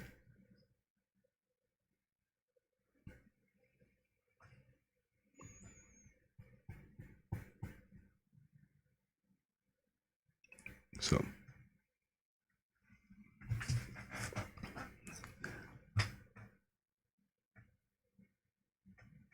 yeah, I am really glad you guys came and hung out. It was really hilarious because that in the timing that you guys all showed up and stuff, it was really funny because I had literally just finished doing the scripts and I'd taken like I think a 5-minute break or whatever, trying to figure out. Well, okay, refilled my water, stall for time, try to figure out what I was going to go ahead and do next and stuff, and then bang, everybody kind of showed up, and I'm like, hey, cool, this works. So I was kind of concerned it was going to end up being like, an hour and a half long stream. And here it is. It's almost 4 hours again. Go figure.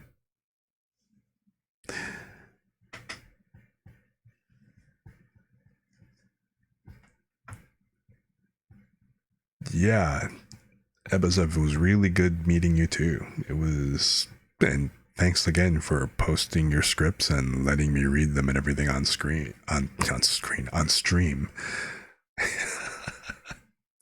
Okay, I guess technically on screen does still count, right?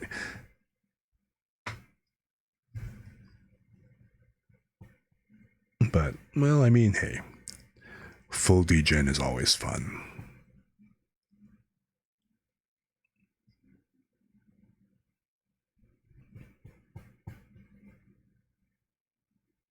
So yeah, awesome. I'm looking forward to seeing your other scripts when you get them out and reading the Valentine Yandere. I think that'll be hilarious.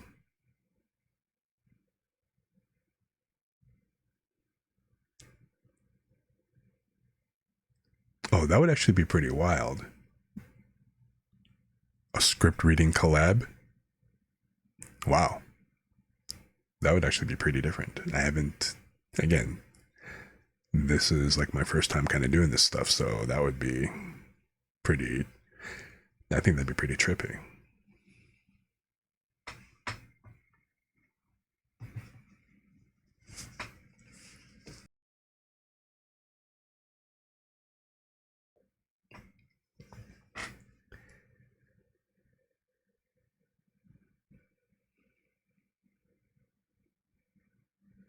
So yeah, yes, definitely make it happen.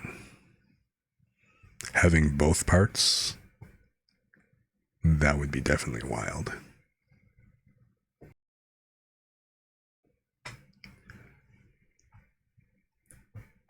I mean, I guess on one hand, it's one thing to hear just, the one side, the Yandere side, or,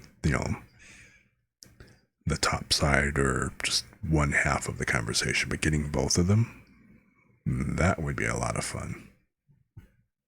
That would actually just be a complete skit at that point, wouldn't it? A complete scene.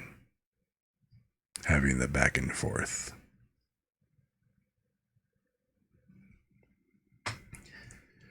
But yeah, that'll be fun, and yeah, I look forward to kind of doing that at some point. Okay, yeah.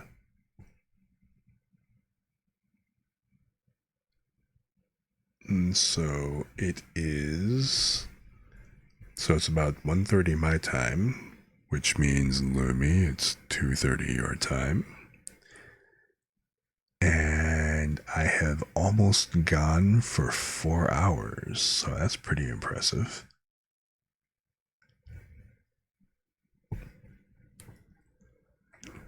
Good night, Lumi.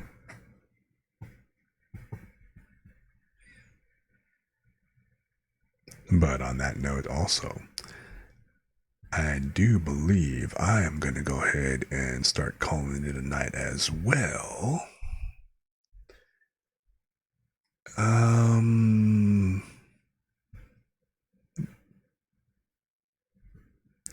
yeah. You know what? Thanks, everybody. Thanks for coming out and hanging out and everything. It made it a whole lot of fun with everybody around. You know, I'm glad that you saw the tweet and saw that you and came out and hung out and everything. It was a lot of fun reading your scripts and stuff. It's always fun hanging out with the gang. You know, Lumi, Bez, Vin, and everybody else who kind of came out, and everybody who's like lurking in the background. You know, the people who've kind of come and gone and stuff. I saw some of you anyway.